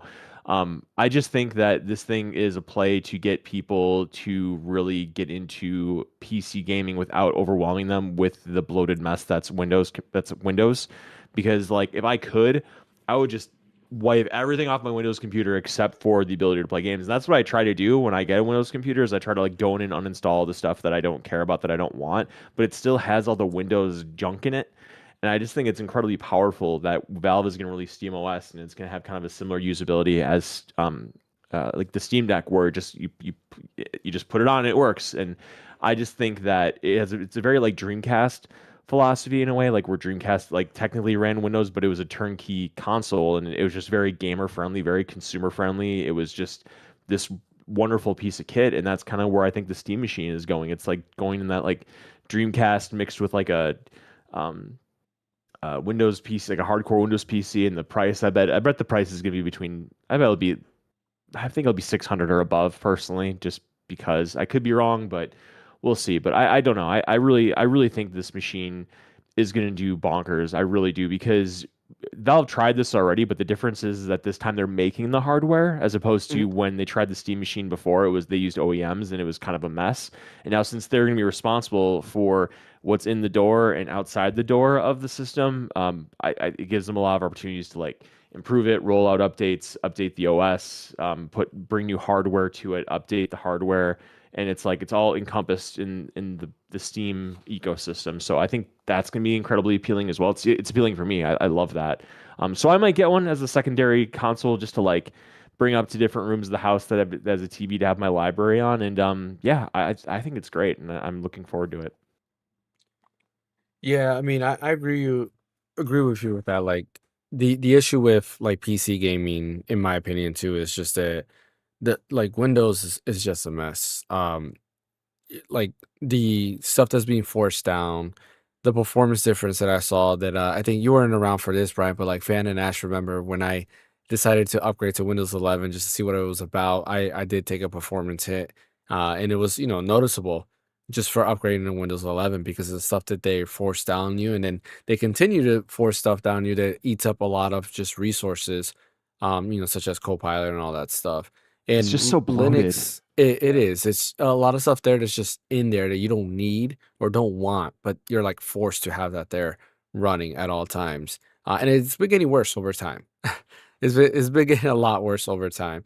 Where SteamOS is amazing. Like if SteamOS, well, it is standalone right now. You can install it, and I think it's a great operating system. And I love like Linux.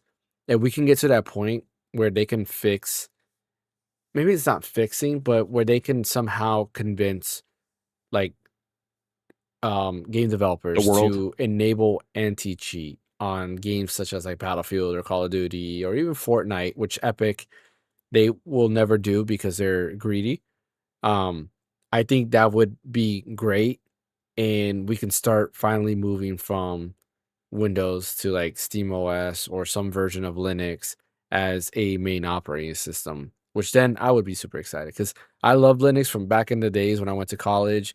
And the first time I remember that, I was doing network engineering, and we installed Linux into one of our first PC builds that we had to do. And then we had to dual boot it with Windows and Linux. And for messing around with Linux on there, I just fell in love with Linux from there on. And I always liked Linux since then. It's just the compatibility was never the best.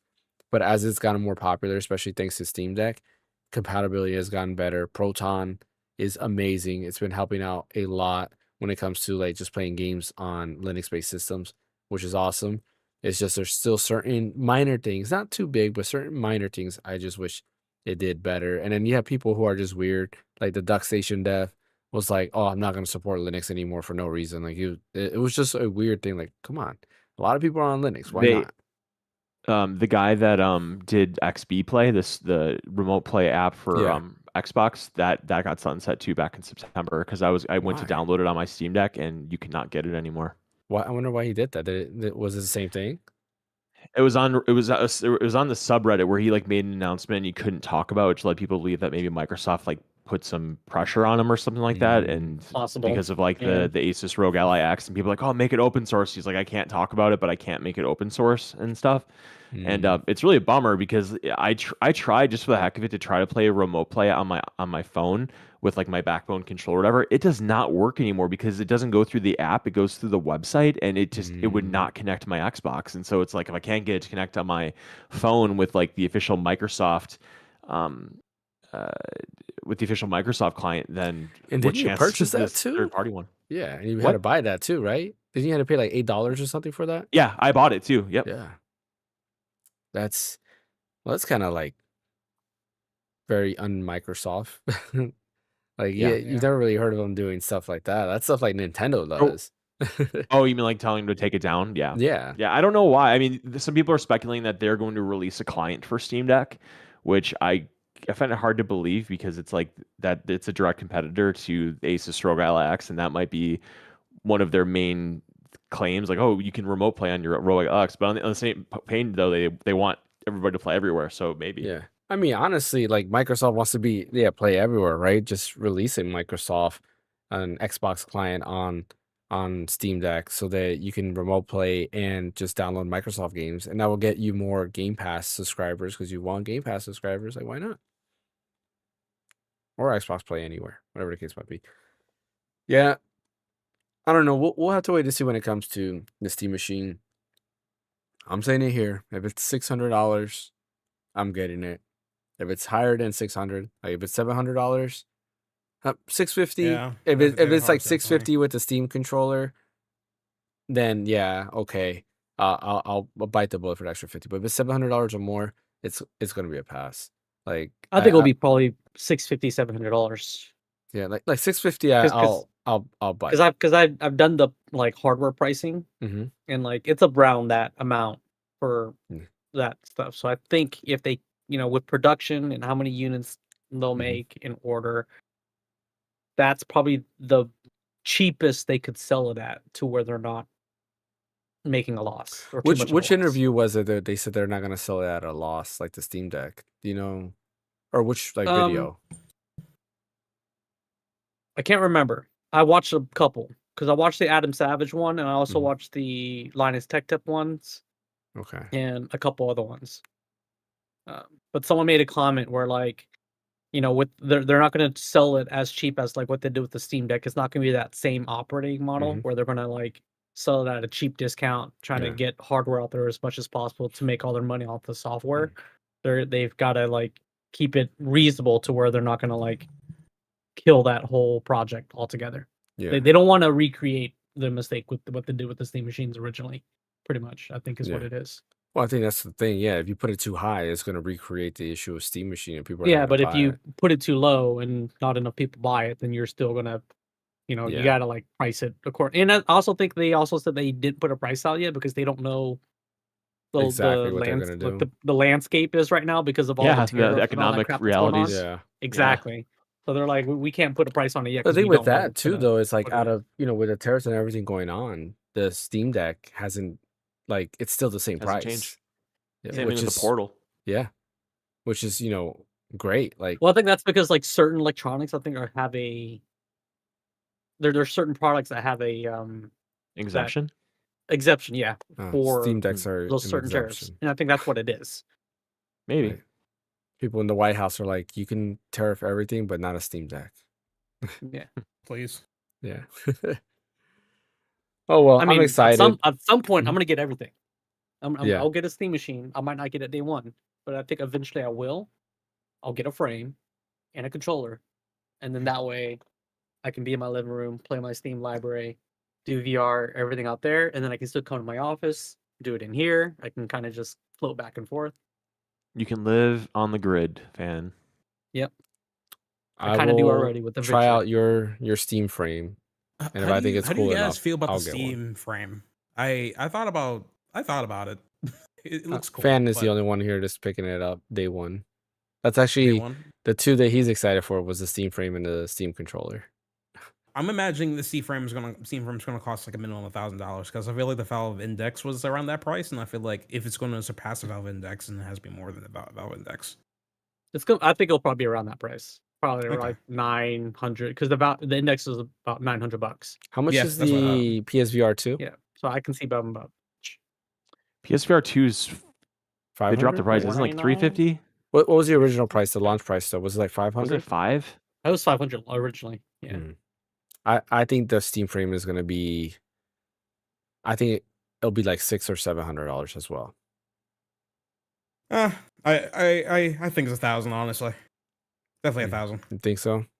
Yeah, because it's mainly because of the specs on it. I think Linux Tech Tips was the one that went over the specs, and then when I was looking at like the resolution per lens, I'm like, yeah, that's gonna be a minimum at least $1,000. That's gonna be like the premium item that they're mainly gonna sell along with their lineup and everything. And the fact you can like play almost every game in VR, almost. It's just they have a lot of going on with the Steam frame, and I feel like it's gonna be a minimum of 1,000. Yeah, I could see like I could see a range depending on what happens because it's got 256 gigs of storage, but you have the option for a memory card. Yeah, comes with the controllers. I mean, everything's kind of built on it. If they come up with like a lower tier version of the Steam frame, then I can see like the price being lowered and stuff. But for right now, I feel like it's at least a minimum of 1,000, especially if they're trying to surpass the Valve Index. So. Yeah, Steam frame. I'm gonna wait on and Quest see 3 for like $500.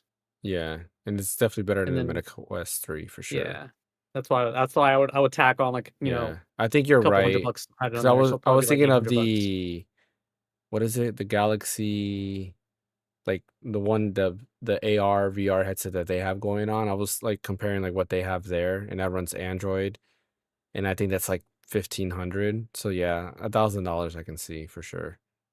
Yeah, because Meta had that one like the one that came out before the Quest 3 that was like The Quest Pro. super high end. Yeah, like it was Yeah, like and that was like super expensive. 1,500 for that or something like yeah, that. it was like $1,500. I remember. Yeah.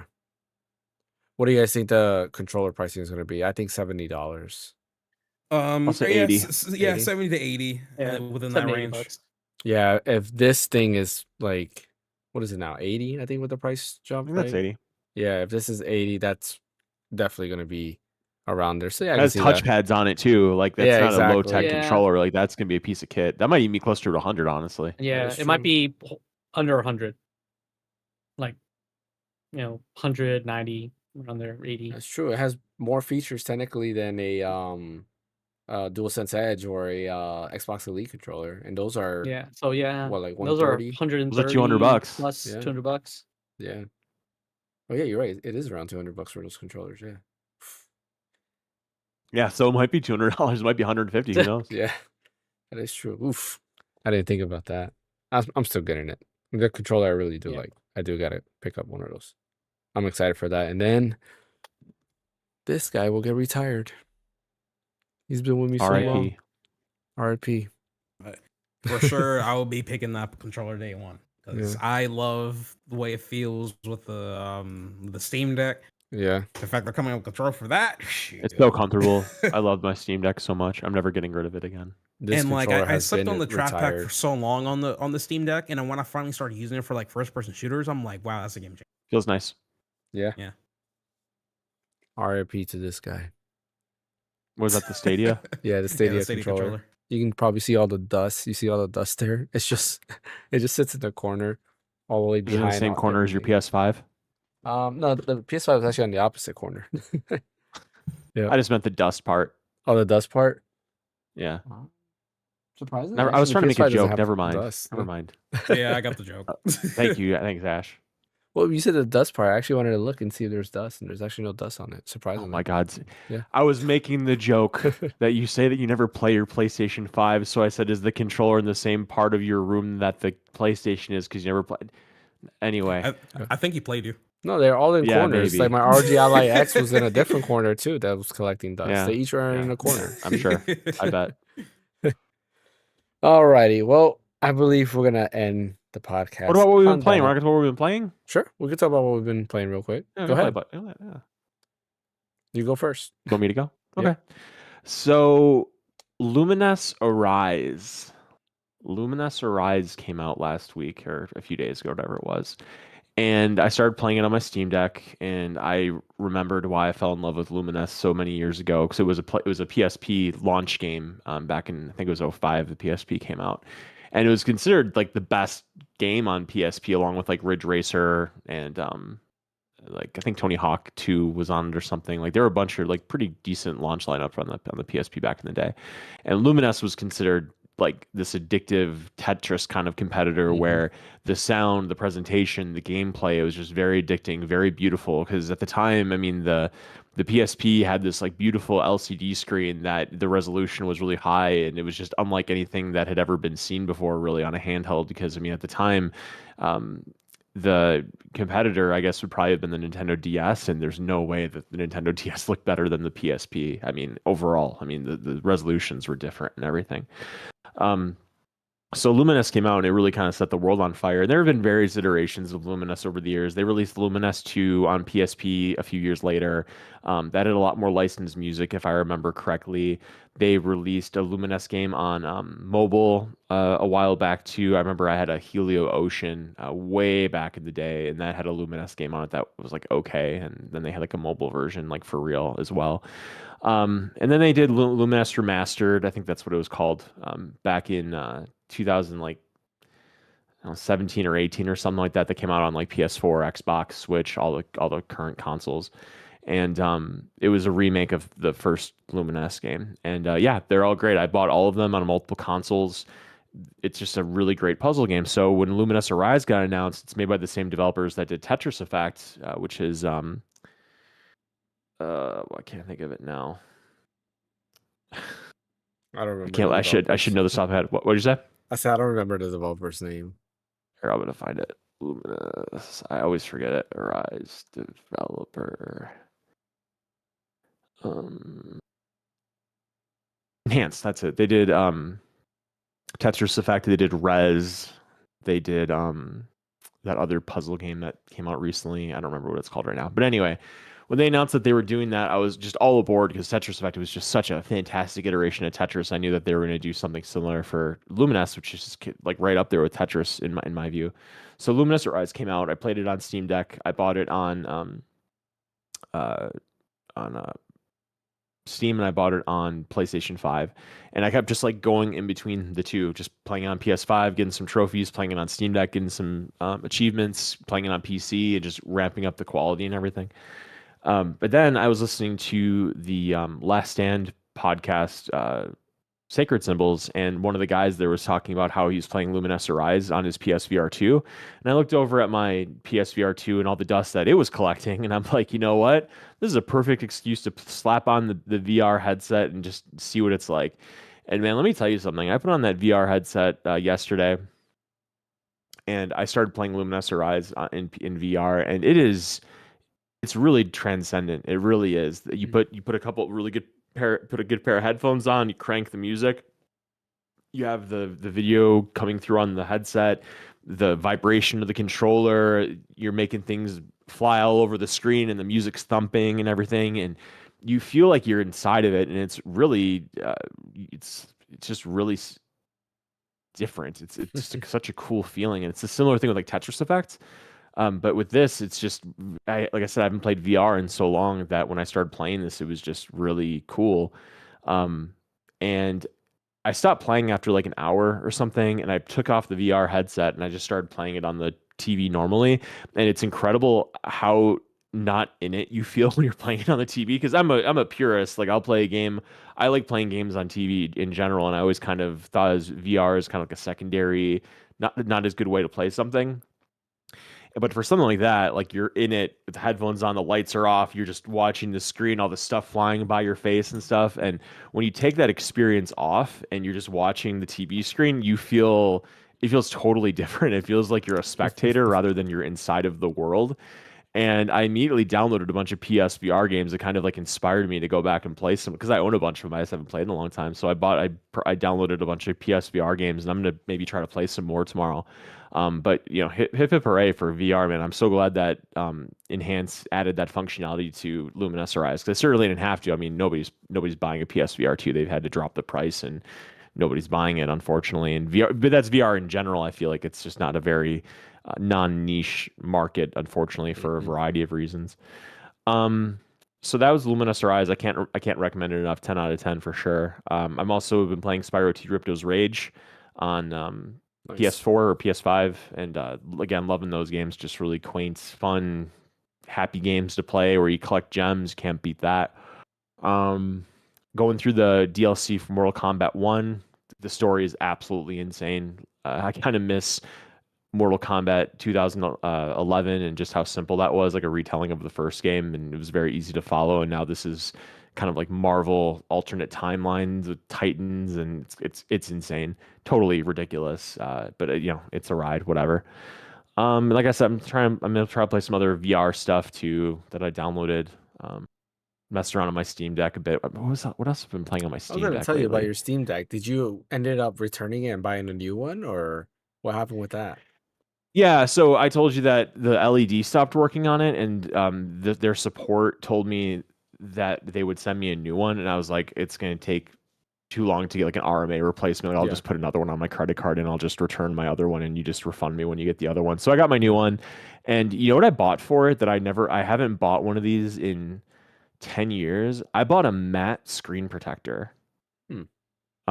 Which I like, I don't know if you remember this, but back in the day, like those invisible shields that phones had, they Yeah. used to sell like the matte finish ones that was like fingerprint resistant. It made the screen kind of have like a slight haze to it, but I thought that Yeah. was a worthwhile trade-off to not have the Isn't fingerprints on it. isn't there a version of the Steam Deck OLED that has that already built in? Yeah, there is, but that's the thing. Like there is kind of a trade-off with matte with a matte finish, and that it's not as clear, and also the Yeah. OLED doesn't pop as much because it kind of adds this kind of like filter to it, so the blacks don't appear to be as black, and the contrast is it's not quite as good. Like for me, having the matte screen on there, it looks like the best LCD screen that is possible in the world. Like it looks beautiful. It doesn't look as good as it plain or with a like a plain glass protector and the straight up OLED, but it looks beautiful. And you know what? I'm like, obviously I hate fingerprints, and I have that matte screen protector on. It just feels so clean. I love it. And so I went out and I bought a matte screen protector for my Switch 2. I threw that on there too. And who knows, maybe I'll even get a matte screen protector for my phone because it's really cool. So yeah, I got my new Steam Deck. This time what I didn't do, after learning about the Steam machine and everything and how you can like bring your games around and stuff, I always was under the impression that when you put a hard drive into your Steam Deck, or the 2280 or 2230, whatever it's called, Yeah. those little SSD, and your micro SD card, that it has to format everything when you set up a new Steam Deck. Yeah. But I brought it over without wiping anything, and it just loaded all of my stuff from my Yep. old Steam Deck. Like I didn't have to do any re-downloading or anything, and I had no idea that it worked like that. So that was really cool to be able to have all of my stuff ready for me. Yeah. But yep, so now I have my Steam Deck, Switch, and I'm good to go.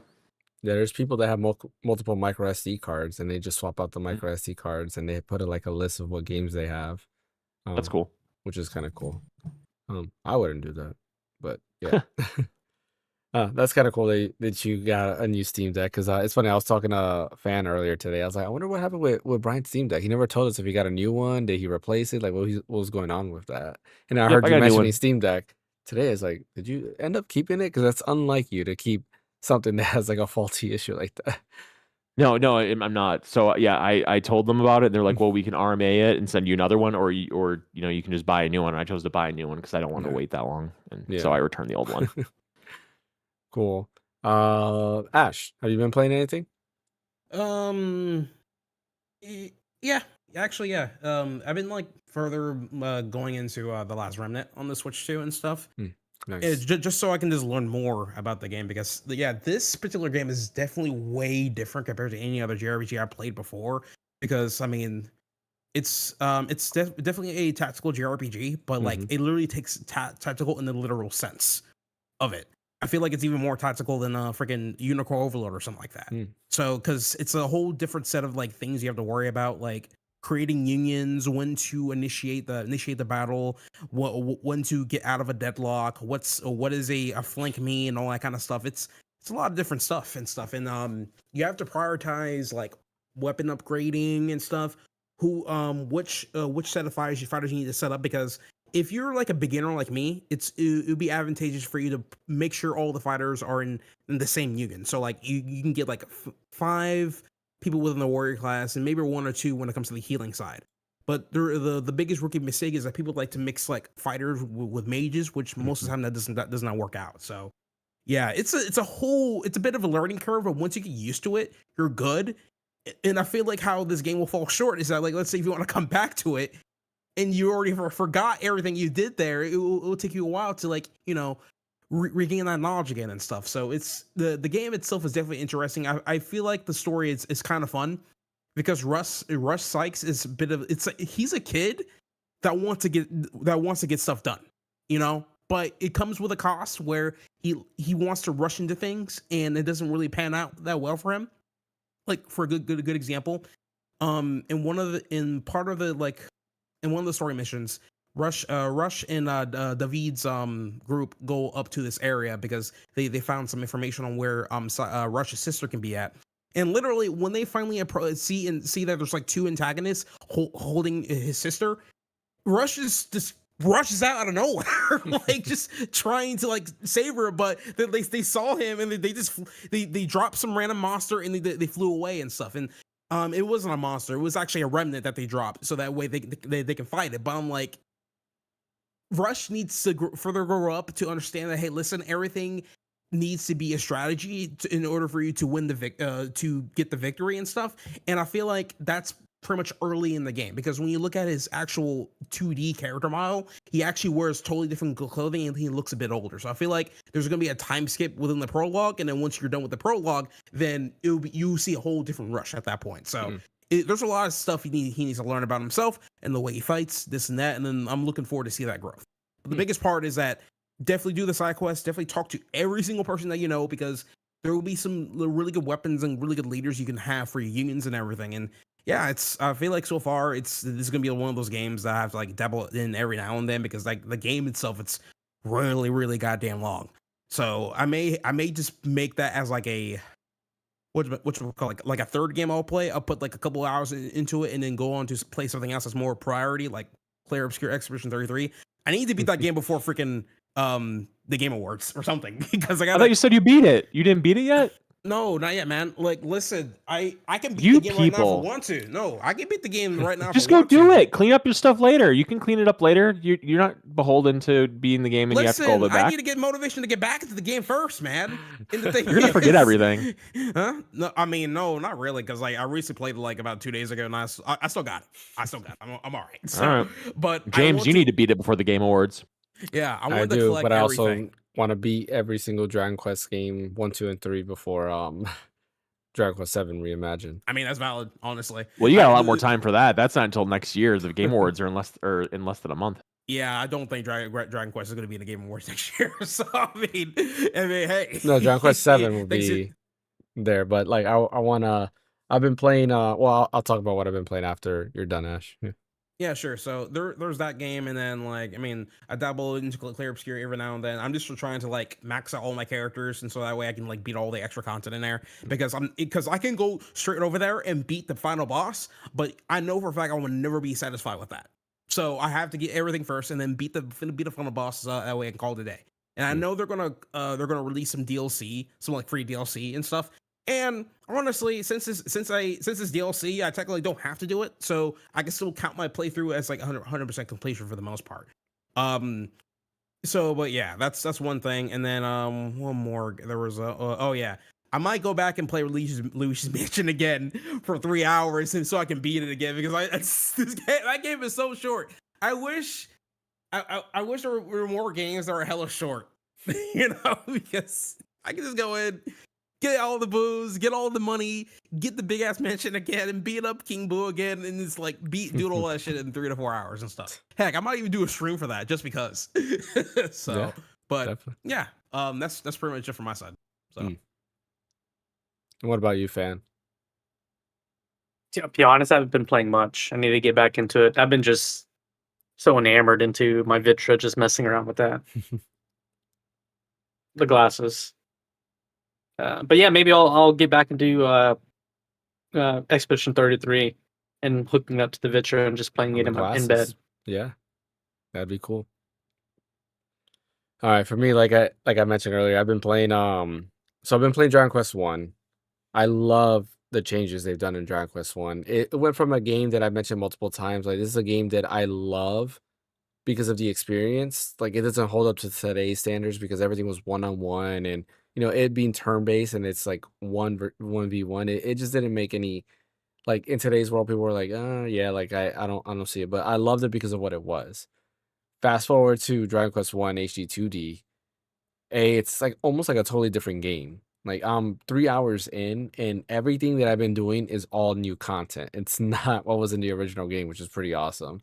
So there's a lot of stuff in there. There's also a lot of callbacks to Dragon Quest 3, which is pretty neat, which is why I went back and actually started finishing Dragon Quest 3 HD 2D, because there's certain scenes that they show and they call back, and there's certain people you talk to that calls back to Dragon Quest 3. So I was like, shoot.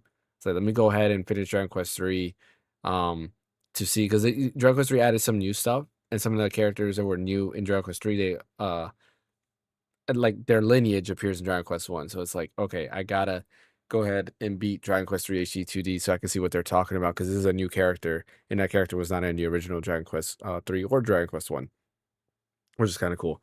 But yeah, I went back to doing that on my ROG Ally X. Was happy that I finally finished the download speeds. So yes, I can finally use this again and be happy, versus before I was like kind of like hate using it because the download speeds. But yeah, happy about that. Technically speaking, I could have used my Steam Deck to play Dragon Quest also, because it runs amazing on there at full frames and everything, and then the OLED display just makes it look a little bit sharper. Not a little bit sharper, a lot sharper compared to the ROG Ally X's screen. But yeah, those are really the main two things. Of course, on stream, I've been playing Pokemon Legends ZA, really enjoying it, really loving it. Good game. Still don't think it's better than Legends Arceus, but I do like it a lot. The battle system is definitely very, very fun, and I do hope that going forward they use that battle system. At first, I was like, yeah, I miss Legends Arceus battle system. I like the strong style and like the agile style that you can swap between two, which made it a different element. Kind of reminded me of Final Fantasy X in terms of the battle system, because you can kind of like see the turn order if you're gonna have multiple turns in a row or not. But the new battle system they have with Pokemon Legends ZA is really, really good. So I do like that. What else? That's really it. That's all I've been playing. The announcement of the Steam Machine and just like Valve's announcement altogether just got me super excited to kind of go back to my PC handhelds again, because I've been on Switch 2 World and been playing everything on Switch 2, and I love the Switch 2. And I mentioned multiple times this will be my main platform, but the Steam Machine could be a game changer, because then I don't have to always use my gaming PC for stuff. And yeah, I'm excited to see where that goes in the future. And I was playing Final Fantasy 7 Rebirth for a little bit, just replaying it on the ROG Ally X, because there was a bunch of driver updates on the ROG Ally X that I've missed, and there's some new GPU driver updates, and it actually runs a little bit better now, without like any stuttering, which is kind of cool, at 60 FPS. With frame gen, of course, enabled, and then FSR enabled through the AMD thing. So, but it runs at 60 FPS and it still looks, great at what it is. So, I'm enjoying that. And the last thing I actually wanted to mention real quick, Ash, have you messed with Decky frame gen on the Steam Deck yet? Yeah, I was one that told you about it. Okay, gotcha. Oh, no, Yeah, were yeah, you the one it's that it's told me about a it, or I thought somebody I could have sworn I saw yeah, it through a it video. was a long time ago. I told Okay. you about it when it first came out, and then you and the way you responded, it was more you're a bit skeptical about it because Mhm, you say you did look into it a long time ago, mhm, and it seems that it wasn't made by the actual Decky people and stuff, so that's mhm, why you were a bit skeptical about it. But I did try it a couple of times in the past for with certain games. The first one I tried was Stellar Blade for the mhm. demo, and it worked pretty decently. But you can still feel the weird latency on it Yeah. sometimes, you know. So it just really depends on what game you're going to be using it on. When I finally start Metaphor Refantasio again on my Steam Deck, I'm going to try Dicky Frame Gen off of that and see like how well it does Mm, for that. If anything, it's just like a hit or miss for the most part. It's not going to be great for every single game you play. yeah. So, I gotta get that but game why you too. ask? Have you been using Decky Frame Gen on most of your stuff? Or No, I just saw a video that they're adding FSR4 support. And I know Digital Foundry did a video and they were comparing some games, and some games got, anywhere from 10 to 15 extra frames, which is pretty incredible. To use oh that. yeah, yeah. It's like I said, it's like a hit or miss Mhm, with it for the most part. If anything, I think for a good test, download the Stellar Blade demo on your Steam Deck mhm. or on your ROG Ally. I just realized. Yeah. Wait, you have a Steam Deck? Yeah. I have both. Oh yeah, both. Yeah, Yeah, of I've course. showed it multiple times during today's stream. I have it right Yeah, here. my bad. Anyway, I got them yeah, both. download the Stellar Blade demo on your Steam Deck, and then run the whatchamacallit, the Dicky from off of that, and see what you Yeah. think. Because I feel like that's a good litmus test This on what's to come. is this is just so much more comfortable than the ROG Ally X. Like, I have to buy a grip for this because technically speaking, like if I'm holding it down here, it's not too bad. But when I'm in Mhm. bed and holding it, this is way more comfortable. This here, like my hands start hurting. So I'm buying a grip for my ROG Ally X, hopefully soon. Makes sense. Yeah. Yeah. Yeah, for Steam Deck, shoot, I've been having too much fun just streaming stuff from my Steam Deck from my old gaming laptop Hmm. because I didn't realize how much more OP that will be, and along with that too. I mean, I even like mix it in with some NVIDIA GeForce Now stuff, and like what they have is that if you just don't want to use the whole thing for a month, you can like get like a day pass for Hmm. like Ultimate and like get like full on top of the quality, top of the line machines to stream to your Steam Deck essentially. So Hmm. it's like this thing can like do almost anything I want. I can stream some games, I can run some emulation, run some games natively. It's just the only thing that it can't do is run games that requires the kernel anti cheat, and that's it. That's the only limitation it has, in my Or opinion. run You know? Monster Hunter Wilds. Yeah, poor Brian, poor Brian. All right, we're gonna go ahead and end the stream on that note. I appreciate everybody for joining. As always, don't forget to hit that like and subscribe button. Follow over on Twitch. We'll be back next Sunday. Hopefully, there's a bunch more surprise announcements that come through this following week. Game Awards coming soon. Coming soon. The announcements are coming tomorrow, so that we could maybe go through that next week and like do our picks and Mhm. like keep score and all that stuff. Yep, we definitely will be doing that. And of course, like we've done years before, we definitely are gonna live stream that and take a look at that and see. I already took off. You already took off? Nice. So we'll definitely be having that Wait, done. when is it? December 11th. Thursday. Yeah. So a Thursday. Yep. Got it. All right, I keep that in mind. Yeah, Thursday, December 11th. Get I it think it starts done. at 7 p.m., 8 p.m. our time, something like that. It'll Something like that. be tricky for me since I don't want to hear it, Ash. You have 3 weeks to get it done. yeah, the thing is a lot of people in my company like to take off a lot of days in December, so it'll be Gotcha. it'll be a bit tricky for me. So All right, cool. Brian, where can I catch you at? I am at red_so_deep on Twitter. What about you, fan? You can catch me at Phaneckswhy at all the socials. And Ash? you can catch me at Extra Strong on YouTube. I already got a video up about the Super Mario Galaxy trailer, and I'm also gonna have a video up tomorrow about the Steam Machine at 12 p.m. Awesome. And as always, catch me right here at the Random Encounter. We'll be back next Sunday. Next Friday, we'll continue my Pokemon Legends ZA stream, probably finish it up. I'm towards the end. I just have like one rank to go, and then of course the final bosses, and then that's it. And then after that, I don't know what I'm gonna stream afterwards. So yeah, thanks for watching. Thank you, Fan. Thank you, Ash. Thank you, Bryant. We'll catch you guys next time. Expedition 33.